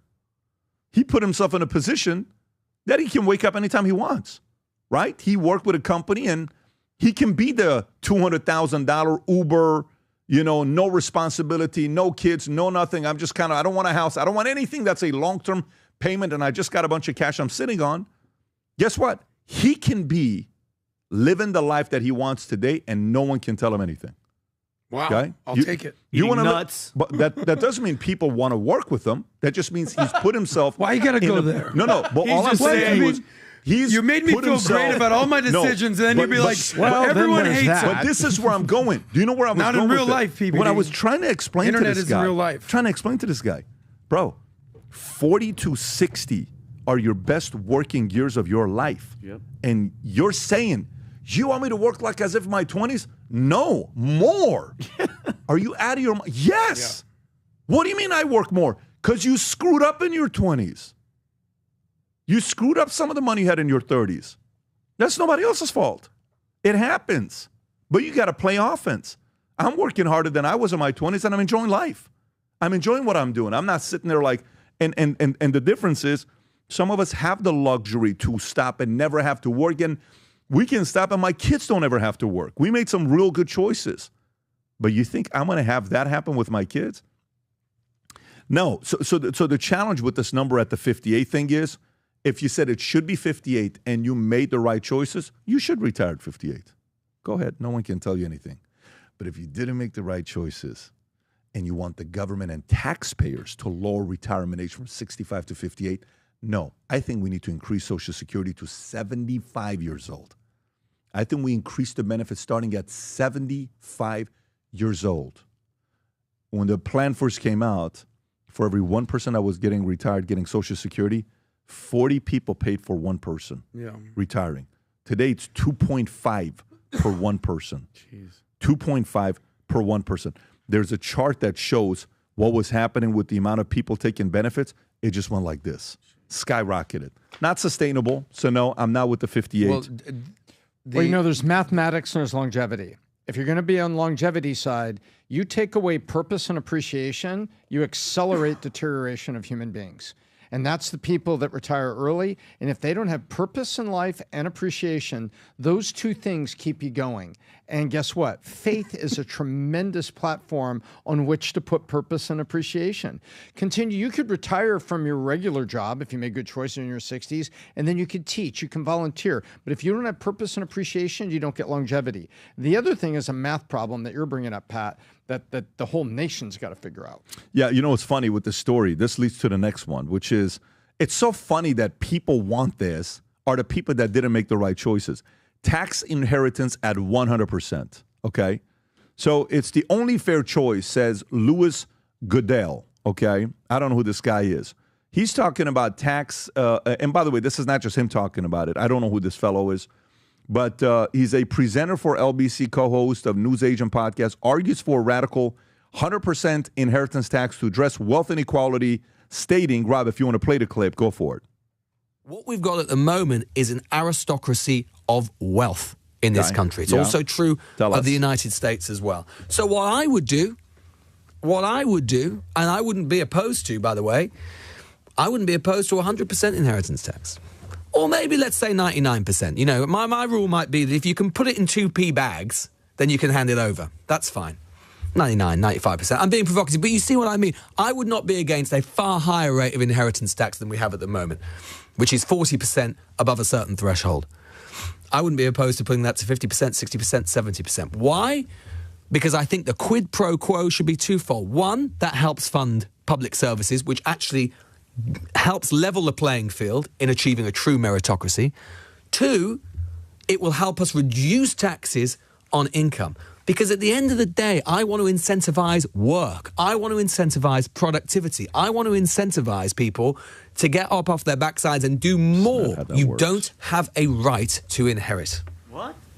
You should have a right to work while you're alive and keep more of your own money. That to me is more important, way more important, than your right to just inherit some money from mommy and daddy that you did nothing to earn. So wait. So can I understand this guy correctly? He's saying, say you have $20 million and I die, and I want to give it to my family. You have 3 kids. He thinks your kids should get 0 and 100% of it goes to the government. I hope this guy never ever gets into. By the way, he's not alone. There's a lot of liberals like him that I can imagine that believe in this. So, Tom, your thoughts on this 100% inheritance tax that I think Elizabeth Warren and others have also spewed this type of nonsense with inheritance tax. Where do you stand with this? Well, I'll start with this guy. So it's not fair for one guy to build a company and build a bunch of jobs for people and then his kids to inherit that. It's not fair for one. But in the UK, they celebrate the Champions League and only one team wins. It's the best team, and that's 2.7 out of the 36 teams. You see where I'm going, Vinny? Mm-hmm. So on one side of life, we celebrate one rising above. On the other side of life, we're jealous of it. Which side do you want? Yeah. Which side do you want? And how do you legit, and you say, well, they worked harder.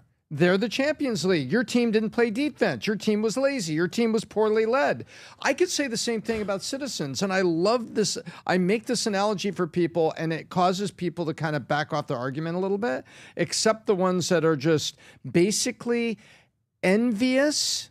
They're envious, and their justification is what I think is a very weak statement that he made. It's like, and there would be more for public services. They're printing money and you're not getting public services. So you're saying if government gets money from a different source, government suddenly is going to be better at providing public services? No, you're justifying your greed and your envy with, oh, well, public service will be there and everyone will get it. That's so untrue.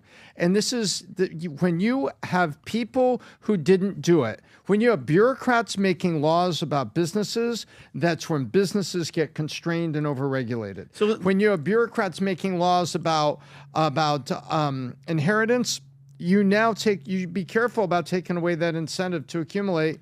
Be careful. So Tommy, right now, if I had $20 million and I passed away and I have 2 kids, how much is tax going on that? Can I explain this to you? Yeah, go. I'm going to tell you. This tax thing, I had to learn the hard way, so to speak. We get taxed to oblivion in this country. We all know about income tax and federal and state and local, and people are moving out of New York and California. Then you have employment tax, you have payroll tax, you have you have mortgage tax, you have gas, you have a car, you have your VAT tax. But then here's the deal: you pay all these taxes, and then you die, and there's something called the estate tax, the death tax. I learned this because every year with Welcome Funds, my other company, I would go to this event called the Heckerling Estate Planning Conference. It's put on by the University of Miami. And the entire premise of the conference is all the leading estate planning attorneys, CPAs, all the biggest and the biggest and the biggest tax professionals meet up at this one massive meeting. And the whole premise is, how do we save our clients, our rich, wealthy clients, taxes when they die? They're putting together trusts and legacy trusts and life insurance and ILETs. And the whole premise is, let's save that money when these people die. You get taxed to oblivion, and even when you die. And what you have is what's called an exemption. And the Republicans always try to raise it. I think under George W. Bush and over Trump, they made it collectively 20 million, I want to say. Under Obama, he brought it down to 5 million. Because the Democrats are always looking for more money to basically help pay for things. So they'll tax. Republicans are like, listen, you already paid $100 million of tax in your life. Now you want another 20 million of death tax? So the whole premise is it's taxed to oblivion. And even at your death, the tax man's going to say, how pay much? Up, so how much, Adam, if I want to give my I die and I have 20 million and I want to give it to my kids, how much is the government going to take before they get it? Well, it depends on what the exemption is. It depends if you're married and like that. But right now, the current exemption, ask what the current don't say it's 40. No. What's, Rob? How much would it be, Pat? The current estate tax exemption. Million. I want to say when you're married, so here's what would happen if you're not married, you're single, you got $20 million bucks. The first 14 million, it would be exempt. So you're not paying tax on the first 14. Gotcha. So but you would pay on the 6, say whatever progressive tax, the same way they do it, 40% on it. So 40% on the 6 million, you would pay $2.4 million. Wow. With $2.4 million. So really you're paying $2.4 million on 20 million bucks, right? But if you have a $100 million, you wouldn't pay anything on the first 14, and you would pay it on the 86. The 86 would still be taxed at 40%. So 40% of 86, you're paying $34 million on the number. On money you've already been taxed on. So you make the money. So let's just say you make $1 million in a year. Half of it goes towards taxes. Yep. You keep the $500,000. Okay? Then you take that $500,000, everything you buy, you're paying taxes on it. You put that $500,000, say you start saving it over the years. Later on the $500,000. So the argument against it is the fact that you're getting taxed on the money you already pay taxes on the money that you spend that was already taxed. Why am I paying more taxes? In the States, I think Elizabeth Warren and Bernie Sanders made the argument for 65% estate taxes, period. But this goes back to the following. Why punish the people that made the right choices? Why punish the people that were disciplined with their finances long term? I got a kid over at the house yesterday with his family. You know who these guys are, soccer. We've spent time with the family. And he starts asking me questions, 11-year-old kid. You know, I want to get into the investment field, and I'm thinking about starting to invest now and all this other stuff. And I'm showing him numbers. I said, you know, Warren Buffett at 50 years old was worth $50 million. And he's worth $200 billion right now. What? Yeah, you know how that happened? How? Compound interest. He just had his money working for him. You know, and he kept growing and growing and growing and growing and growing it. And then eventually he's where he's at right now. But guess what? He's still living in the same house he lived in Nebraska, the $700,000 house. He's still living in the same house. He can afford to buy the biggest house in America. He didn't. He played a very different game. Not the most exciting life he lived. He lived a very different life, but the guy's worth a couple $100 billion. But don't punish the person that was disciplined in their 20s, 30s, 40s, 50s, 60s so they can pass that down to their kids. Let them make the decision on what to do it. You're going to hear some of these thoughts. Tom, were you going to say something or no? No, you right. basically hit it as you were covering those points. Fantastic. I'm with you. Okay, so let's go to the next story here. Snoop Dogg, okay, is going to the movies with his grandson. Okay, it's kind of weird to say Snoop's got grandsons, but he's got. That's what happens when you get older. And he goes to this one movie, I think it's called Lightyear or whatever. And in the movie, I let him tell you what happens. And he's confused on what happens there. Go ahead, Rob. I took my grandson to see, what was the movie with Buzz Lightyear? Toy Story? Not that one, but the new Buzz. The Lightyear. I think it's called Lightyear. Yeah, with Kiki Palmer's in that movie. Okay. She plays like the daughter. So we watching it, and the lady, which is Kiki's mama, they move on into the space years. They move down the line. They're like, man, she had a baby with the music, a woman. Well, my grandson in the middle of the movie like, Papa Snoop, how she have a baby with a woman? She a woman. Oh, shit. I didn't come in for this shit. I just came to watch the goddamn movie. Hey, man, watch the movie. They just said she and she had a baby. They both women's. How did she have a baby? Shh. The movie ain't over with. So it's like, it fucked me. I'm scared to go to the movies now. Like, y'all throwing me in the middle of shit that I don't have an answer for. Vinny. I mean, just when you, and what this is a Disney movie? Lightyear. Lightyear. Am I right, Rob? Is that just to it's a Disney fact check movie. me? Okay, Yes. so just when you thought Disney couldn't make it any worse than you thought that they were going to be changing, they find a freaking way. For the last decade. But remember, that's a 2022 movie. No, So it's this not one? this is 2022 movie.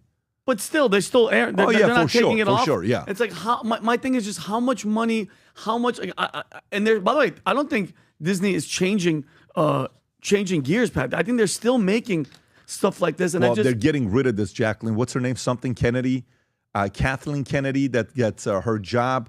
Her contract's coming up this year or next year, end of 2025. She's stepping away. When is Kathleen Kennedy stepping away, Rob? Do you know the date? Let me find out.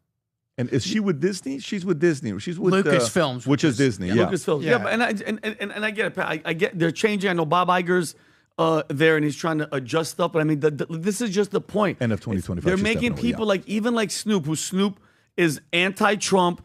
I'm pretty sure he's a freaking Democrat, but I don't love that it's happening. But it's good to see, Tom, that like for Snoop, for you guys, for it to finally find its way to hit Snoop Dogg, where he has to sit there and explain to a kid, because we talked about it earlier today. To me, that's grooming. You're making these kids look like, for the kid to ask that and be so confused at that age, that's not by accident. They're doing it on purpose. And we were talking about earlier in the podcast how it's what you teach them. And then once it's a certain goal, then they're gone and they're on their own. But this, to me, Tom, it couldn't stop any, like they should go back and get rid of those type of things because that's what it's doing. Pat. Well, and so, it's funny, is Kathleen Kennedy stepping away end of the year. She's the one responsible for a lot of this woke stuff. Mm-hmm. She's the one that every movie, lesbian, all this stuff that they need to have. So there was conference calls where a couple of the employees called her out and they got in trouble. But keep in mind, Snoop, when he said he's anti-Trump, he was in 2017 when he said stuff about him. But in 2024, in an interview he did, he said, I got nothing but love for Trump. So I think he switched and he's now a Trump guy. And believe it or not, Snoop's a family guy. He's still with the same girl he was before. Mm-hmm. He says, one of my biggest strengths is the fact that I'm married to the same woman. He's been with the same wife, I don't know how many years. Yeah, there it is. He's got nothing but love for Trump. He ain't done nothing wrong to me, and he has done only great things for me. He pardoned Michael Harris.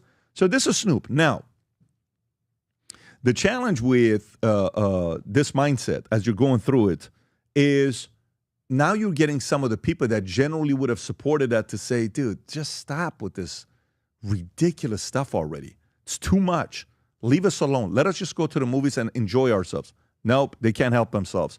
I think bad ideas have consequences, and they're paying a price right now where guys like Snoop are talking about it. Like, when would you have thought Snoop would have said something like this? Never. He wants to live his life. Tom, your thoughts on this? I know you're a big Snoop guy, so just no. You know what? Loop. Wow. So this is, forget that it's Snoop for a minute.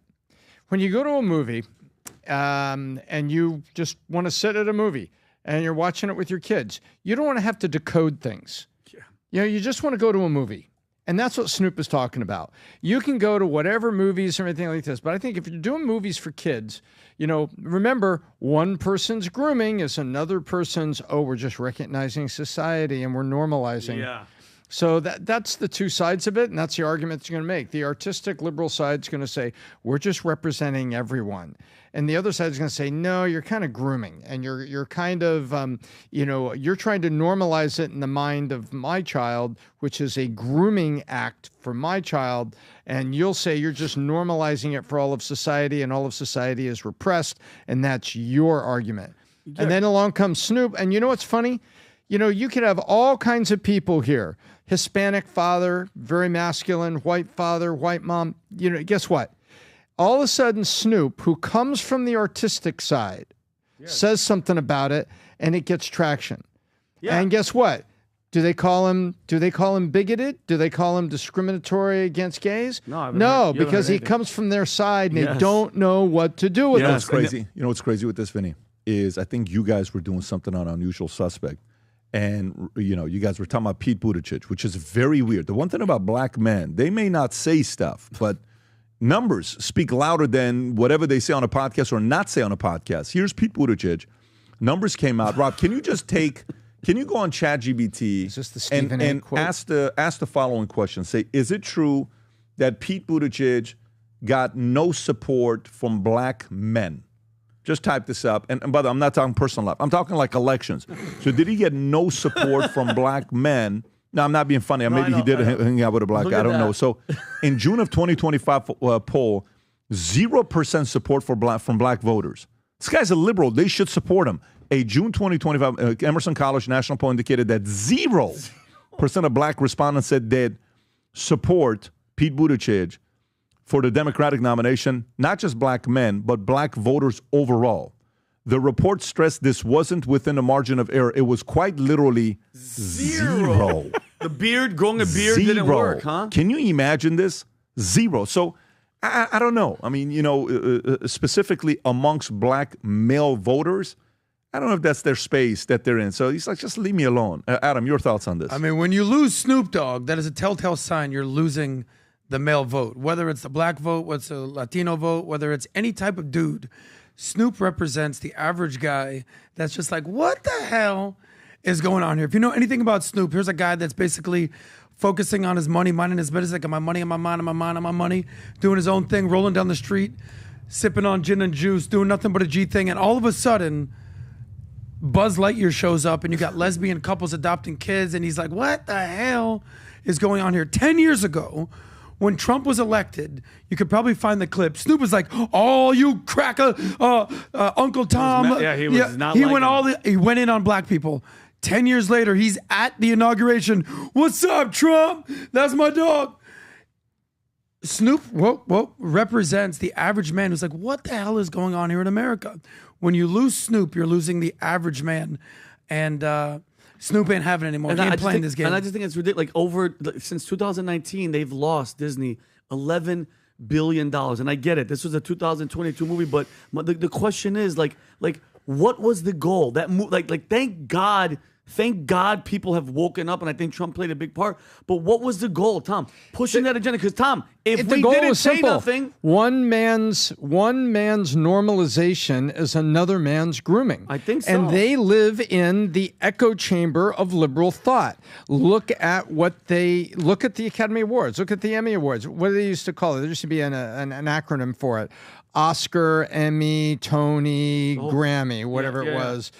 And look at the award shows and look at what they're celebrating. They're celebrating progressive life, and they're bringing all that progressive life into all their artistic expression, which is their music, their cinema, their stage, and TV. Oscar, Tony, Emmy, that's what they're doing. And to them, they're trying to normalize it. I'm going to take devil's advocate and say, hey, you know what? I'm a gay woman in Hollywood. I'm just trying to normalize my life. I'm not over the top. Remember Norm Macdonald's Saturday Night Live? It was it was kind of funny. And it was controversial at the time, where he said, well, this week she might finally made it official. Cover of Time magazine. Ellen DeGeneres comes out and says, yes, I'm gay. In a related story, trying to keep up, he says, Exercise King Richard Simmons came out and said, yes, I'm really, really, really, really, really, really, really gay.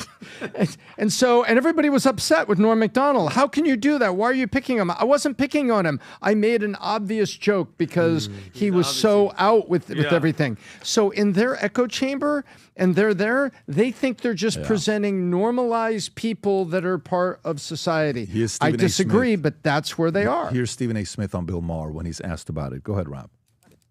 Democratic primary voters, 16% would support Buttigieg. That's the highest of any candidate. Pete Buttigieg. I don't believe it. I think that's just a poll number. I can't see that happening. Well, okay, but wait. 16%.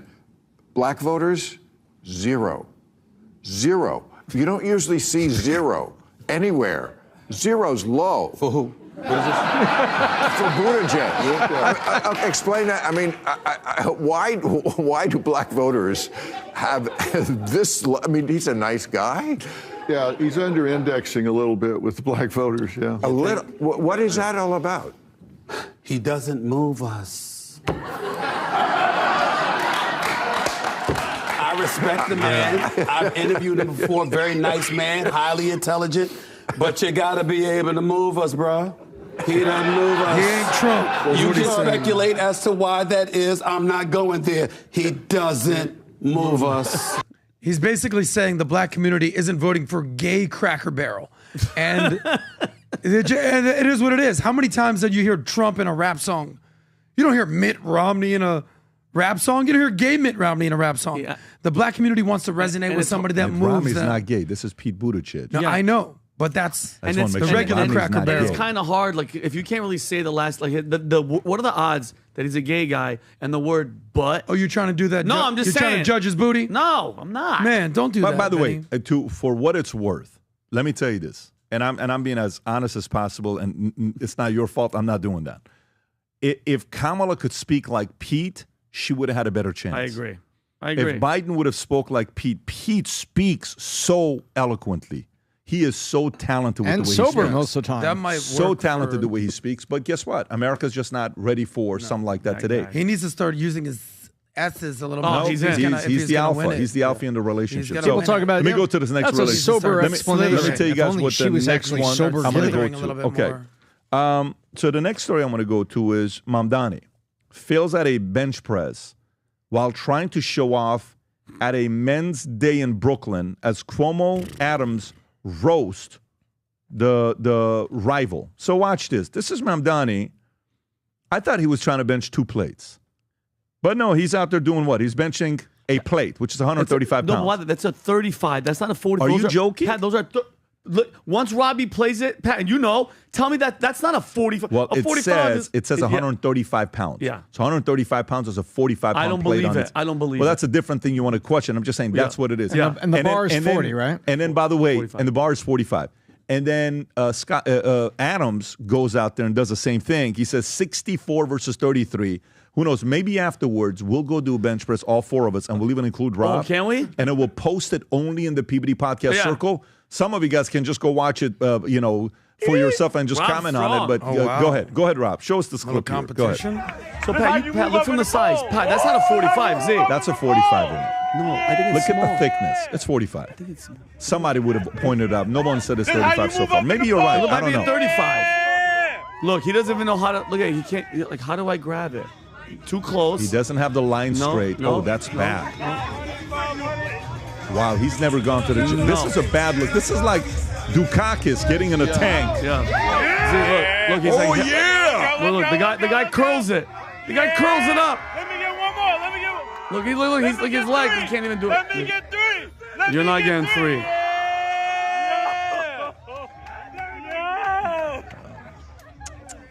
Powerful. Do you have Mayor Adams, Rob? Have you seen that one where Mayor Adams gets up there and what he does? So he's 63. And how does Cuomo respond to it? Apparently, Andrew also responded to it in a certain way. I've not seen that one, but he looks like a guy that could probably bench a couple. Yeah, that's not the one. Just go to Mayor Adams right there. Watch this. He says 63 versus 53. He's the one on the left. Why are they even touching the bar? I know, get off. You don't. I'd be like, yo, get off the bar. So, by the way, go to his account. He's doing this. You know how many views that got on his account? How many views? 6.7 million. That's good. He's getting some traction because Adams is not a big Twitter guy. I think he's only got like 100,000 followers. Go up on his account, Rob, on how many followers he's got? Yeah, 112,000 followers. Go to Mamdani's account. Oh, what would you say? Did you have it take a... I'm going to put him at 550, 600. He's exploded. Mamdani's at 600, exactly. Where's Andrew Cuomo? Andrew Cuomo should be in the millions, but it's not because of today. It's because of where he was at before. If you go to that, Andrew Cuomo, oh my God, that's terrible. Yeah. That just by the way, do you remember when Mike Pence, Vivek, all of these guys were running, how I brought Vivek up when I had him at the office, when I had him at the other He said place? his Twitter was blowing up. It was I 10,000 people a day or something everybody's like that. plus minus on their Twitter account. The only candidate that lost followers was Mike Pence. No one was even close on the way Vivek had grown on Twitter followership. Oh, yeah. So here's a question. Tom, how many times can you bench press 135 pounds? This? Vinny, how many times? We're going to record this and do this after? We're going to do right afterwards. All right. We're going to put on our podcast all right, circle. I'm going to... how many times can you do it? And by the way, I'm telling you right now, those are 35-pound plates. I'm not... I put money on it. Well, look 35. Well, we'll do Adams 135. did 45, 135, 135 pounds. I will do 20 in a row. Okay, Adam. With no spot. No spot. I haven't done, what do we Probably do? more. 135 pounds. Bench. With no spot. I'm going to do one more than Vinny and 50 more than Tom. Tom, how many can you do? One, if he's lucky. We have to do it. We have to. No, we have to. I'm going to do it in a Tom, can you do We're gonna do right Do you afterwards. think Tom can do one? We're going to do it. Of course he can. One. I don't know. Yes. By the way, I got money on You that. don't believe in Tom, No, Pat? it's not that. Listen. 135. He weighs 135. Dude, the first day I went into the gym. It's not a pocket protector contest. I could Can you do barely one? do the bar. It's your body. If you're not accustomed to doing it, it could be awkward, but we'll spot Tom, and we'll see what Tom will do. You know who's the strongest? Who? Humberto Oh, no, has like no. an ox Yeah. strength. This guy's a freaking Well, machine. what we are going to do is... Guys, we I'm are just gonna- playing with you. Tom's the strongest guy here. He's going to bang out 50 of them. Yeah, we are definitely going to... What happened to Rob, by the way? He just... I think he quit. Rob went to go work out. He's doing his. I just saw Rob, the where'd you text. go, buddy? Okay, got it. Adam, where did you go, Rob? podcast P impersonation. So Rob, can you put up Do you have to pee, can you put Rob? up the circle QR Wow. code? Put up the circle QR code, guys. Right afterwards, Oh, that's go awesome. download the PBD podcast circle. You'll get all the notes. There's a freemium model to it where you can only see what we're talking about, but you can't comment or do anything. Right afterwards, we're going to go in our gym in these outfits, and we're going to test to see how much everybody benches. So by the way, you notice how somebody was spotting him? That's a typical socialist. Somebody else is doing all the work, and he's taking the credit for it. And by the way, he turned 33 years old yesterday. You know how strong were we when we were 30? Mamdani turned 33 yesterday. And you know, I realized, what's that saying that Adam says a lot? Hard times create strong men create good times create weak men, and weak men create hard times. Well, guess what? That weak guy is about to create some hard times for New York, and it's coming, baby. There you go. It's coming. Let's get to the And next Eric story. Adams, If there was a push-up contest, he'd win the election. Unfortunately, it is a giveaway contest, and he's not going to win. You're not wrong there when it comes down to that. All right, let's go to Vance reveals what Putin has conceded in Ukraine peace deal negotiations with Trump. Rob, is that the clip? Okay, go for it. I didn't say they conceded on everything, but what they have conceded is the recognition that Ukraine will have territorial integrity after the war. They've recognized that they're not going to be able to install a puppet regime in Kiev. That was, of course, a major demand at the beginning. And importantly, they've acknowledged that there is going to be some security guarantee to the territorial integrity of Ukraine. Again, have they made every concession? Of course they haven't. Should they have started the war? Of course they haven't. But we're making progress, Kristen. And what I admire about the president in this moment is he's not asking 3.5 years ago. He's not, trying to focus on every nitpicky detail of how this thing started 3.5 years ago. He's trying to focus on the nitpicky details of now, of what do the parties disagree on, what do they agree on, and how do you build a foundation from one side of that ledger to the other so that you can stop the killing. Tom. Well, I love J.D. Vance, and there's a part of this where he absolutely toasted her. What was the thing we saw? Where Is this it, Rob? if you were if a fifth grader could understand it, right? Yep. Where exactly is the pressure on Russia to do anything if you're not right now imposing new sanctions? How do you get them to a place of getting to the table with Zelensky and stopping to drop bombs? But, Kristen, I think that question betrays a fundamental misunderstanding of where we are. The president has applied aggressive economic leverage, for example, the secondary tariffs on India, to try to make it harder for the Russians to get rich from their oil economy. He's tried to make it clear that Russia can be reinvited into the world economy if they stop the killing, but they're going to continue to be isolated if they don't stop the killing. The president has applied more economic pressure to the Russians to stop this war than Biden did in 3 years. So the idea that we're not doing anything, we're already doing things right now, and this is how negotiation works. You do something, you talk to the parties, you try to see if there's a meeting of minds. Again, we believe we've already seen some significant concessions from both sides just in the last few weeks. We're going to eventually be successful, or we'll hit a brick wall. And if we hit a brick wall, then we're going to continue this process of negotiation, of applying leverage. This is the energetic diplomacy that's going to bring this war to a close. Tom. Have a nice day. I mean, Charlie Kirk came out and says, can you believe that our vice president was having to speak to Kristen Welker like he's talking to a fifth grader? And I agree with that sentiment. She came in just like the media comes in. It's the old phrase about, you walk into the courtroom, you look at the judge, and you can in the old days, you could already tell the judge is staring at you saying, okay, I'm cooked, right? This is already over. We might as well not even have my trial. And so you have Kristen Welker coming in with the angle, oh, you're so wrong. You could be doing sanctions, doing that. Look at it. All they care about is Trump being wrong. They don't care about the people of Ukraine. They don't care about ending the war. All they care about is Trump being wrong, number one. And number two, they've also got this, it's kind of funny. You have to look at it with sober eyes, Pat, and realize that the Dems have become the party of war. And the liberal side has become the party of war. And to me, it's like they're not listening to rational thought. I mean, other places in that interview, it was a longer interview, J.D. Vance pointed out, he says, Kristen, at the end of World War I, it ended with a negotiation. At the end of World War II, it ended with a negotiation. All except, there was the whole Potsdam Conference, right? All except in the Pacific. After 2 atomic weapons, first time weapons like that have been used on civilian/military targets ever, Japan was sitting there on the USS Missouri, sitting there just saying, what do I got to sign? We got to get out of this. We're done. And so they surrendered. Everything else, Hitler takes his own life, if you believe that's the way it happened. Mussolini is gutted in the public square in the horrific graphic circumstances. But then, guess what?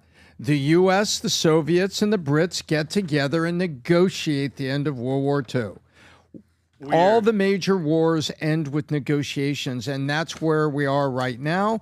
And we have gotten a major thing.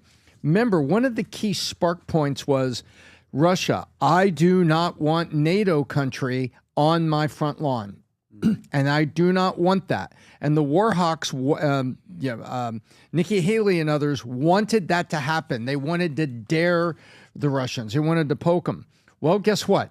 So one of the things he didn't want was that. But now you've got Putin saying, look, I understand some security guarantees are going to be part of this. Do you hear what that is? That's Putin saying, yeah, I get it. So if we stop this war, you don't want it to happen again. Security guarantees will be out there with NATO countries and United States. That's a movement for Putin if exactly what Vance said is correct. But why would Vance say something incorrect like that and jeopardize the negotiation? And Putin say, wait a minute, what's he saying this on a Sunday news show? I didn't say that.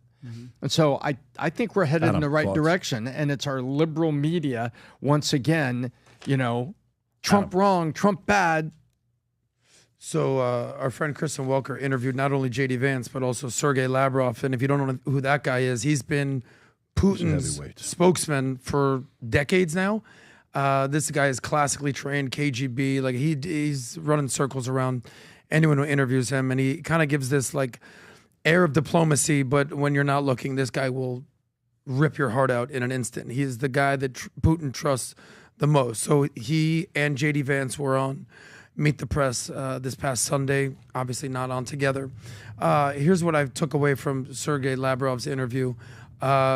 Russia's not ending this war anytime soon. We had this conversation. We're a week, 10 days past Putin flying in and doing the whole B-2 bomber thing, and there's been zero ceasefire since. I said there was a 99% chance that no deal would be reached anytime soon. People looked at me like I was crazy. Nothing's been done. If anything, as soon as the meeting was done, Russia went on attacking Ukraine. This war continues to go on.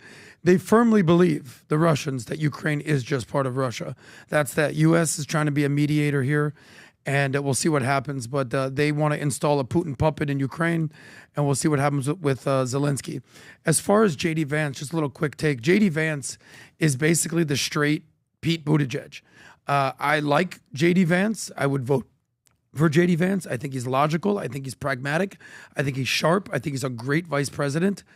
But if it comes time for him to run in 2028, as Stephen A. Smith, he doesn't move us. There's not a lot of oomph there. There's not a lot of je ne sais quoi. He don't resonate with the people. So we'll see what happens with JD. Like he doesn't move who? The black people, the minorities, the black Jewish people with swag. Exactly. Exactly. People who need to be resonated. Exactly. Well, thank you for that. The whites, like Tom, would vote for him, but people with swag, I don't know if they're going to vote for J.D. Vance. What? So he is the straight Pete. We're going to see what happens there. About. We can go back and forth on certain things, but on the racial stuff, man, that you just piss me off when you do that. Okay. Tom, that was... Is this white on white crime right now? It is. Is that what's happening? So can we distract it with a quick Tom, Lavrov? You're not okay, white? Rob, play this clip just for the first 45 seconds. Tom just snapped. By the way, Tom, look at me. Keep that mindset before you bench. Yeah, we need that mindset before you bench. Go ahead, Rob. Go ahead, Rob. Go ahead.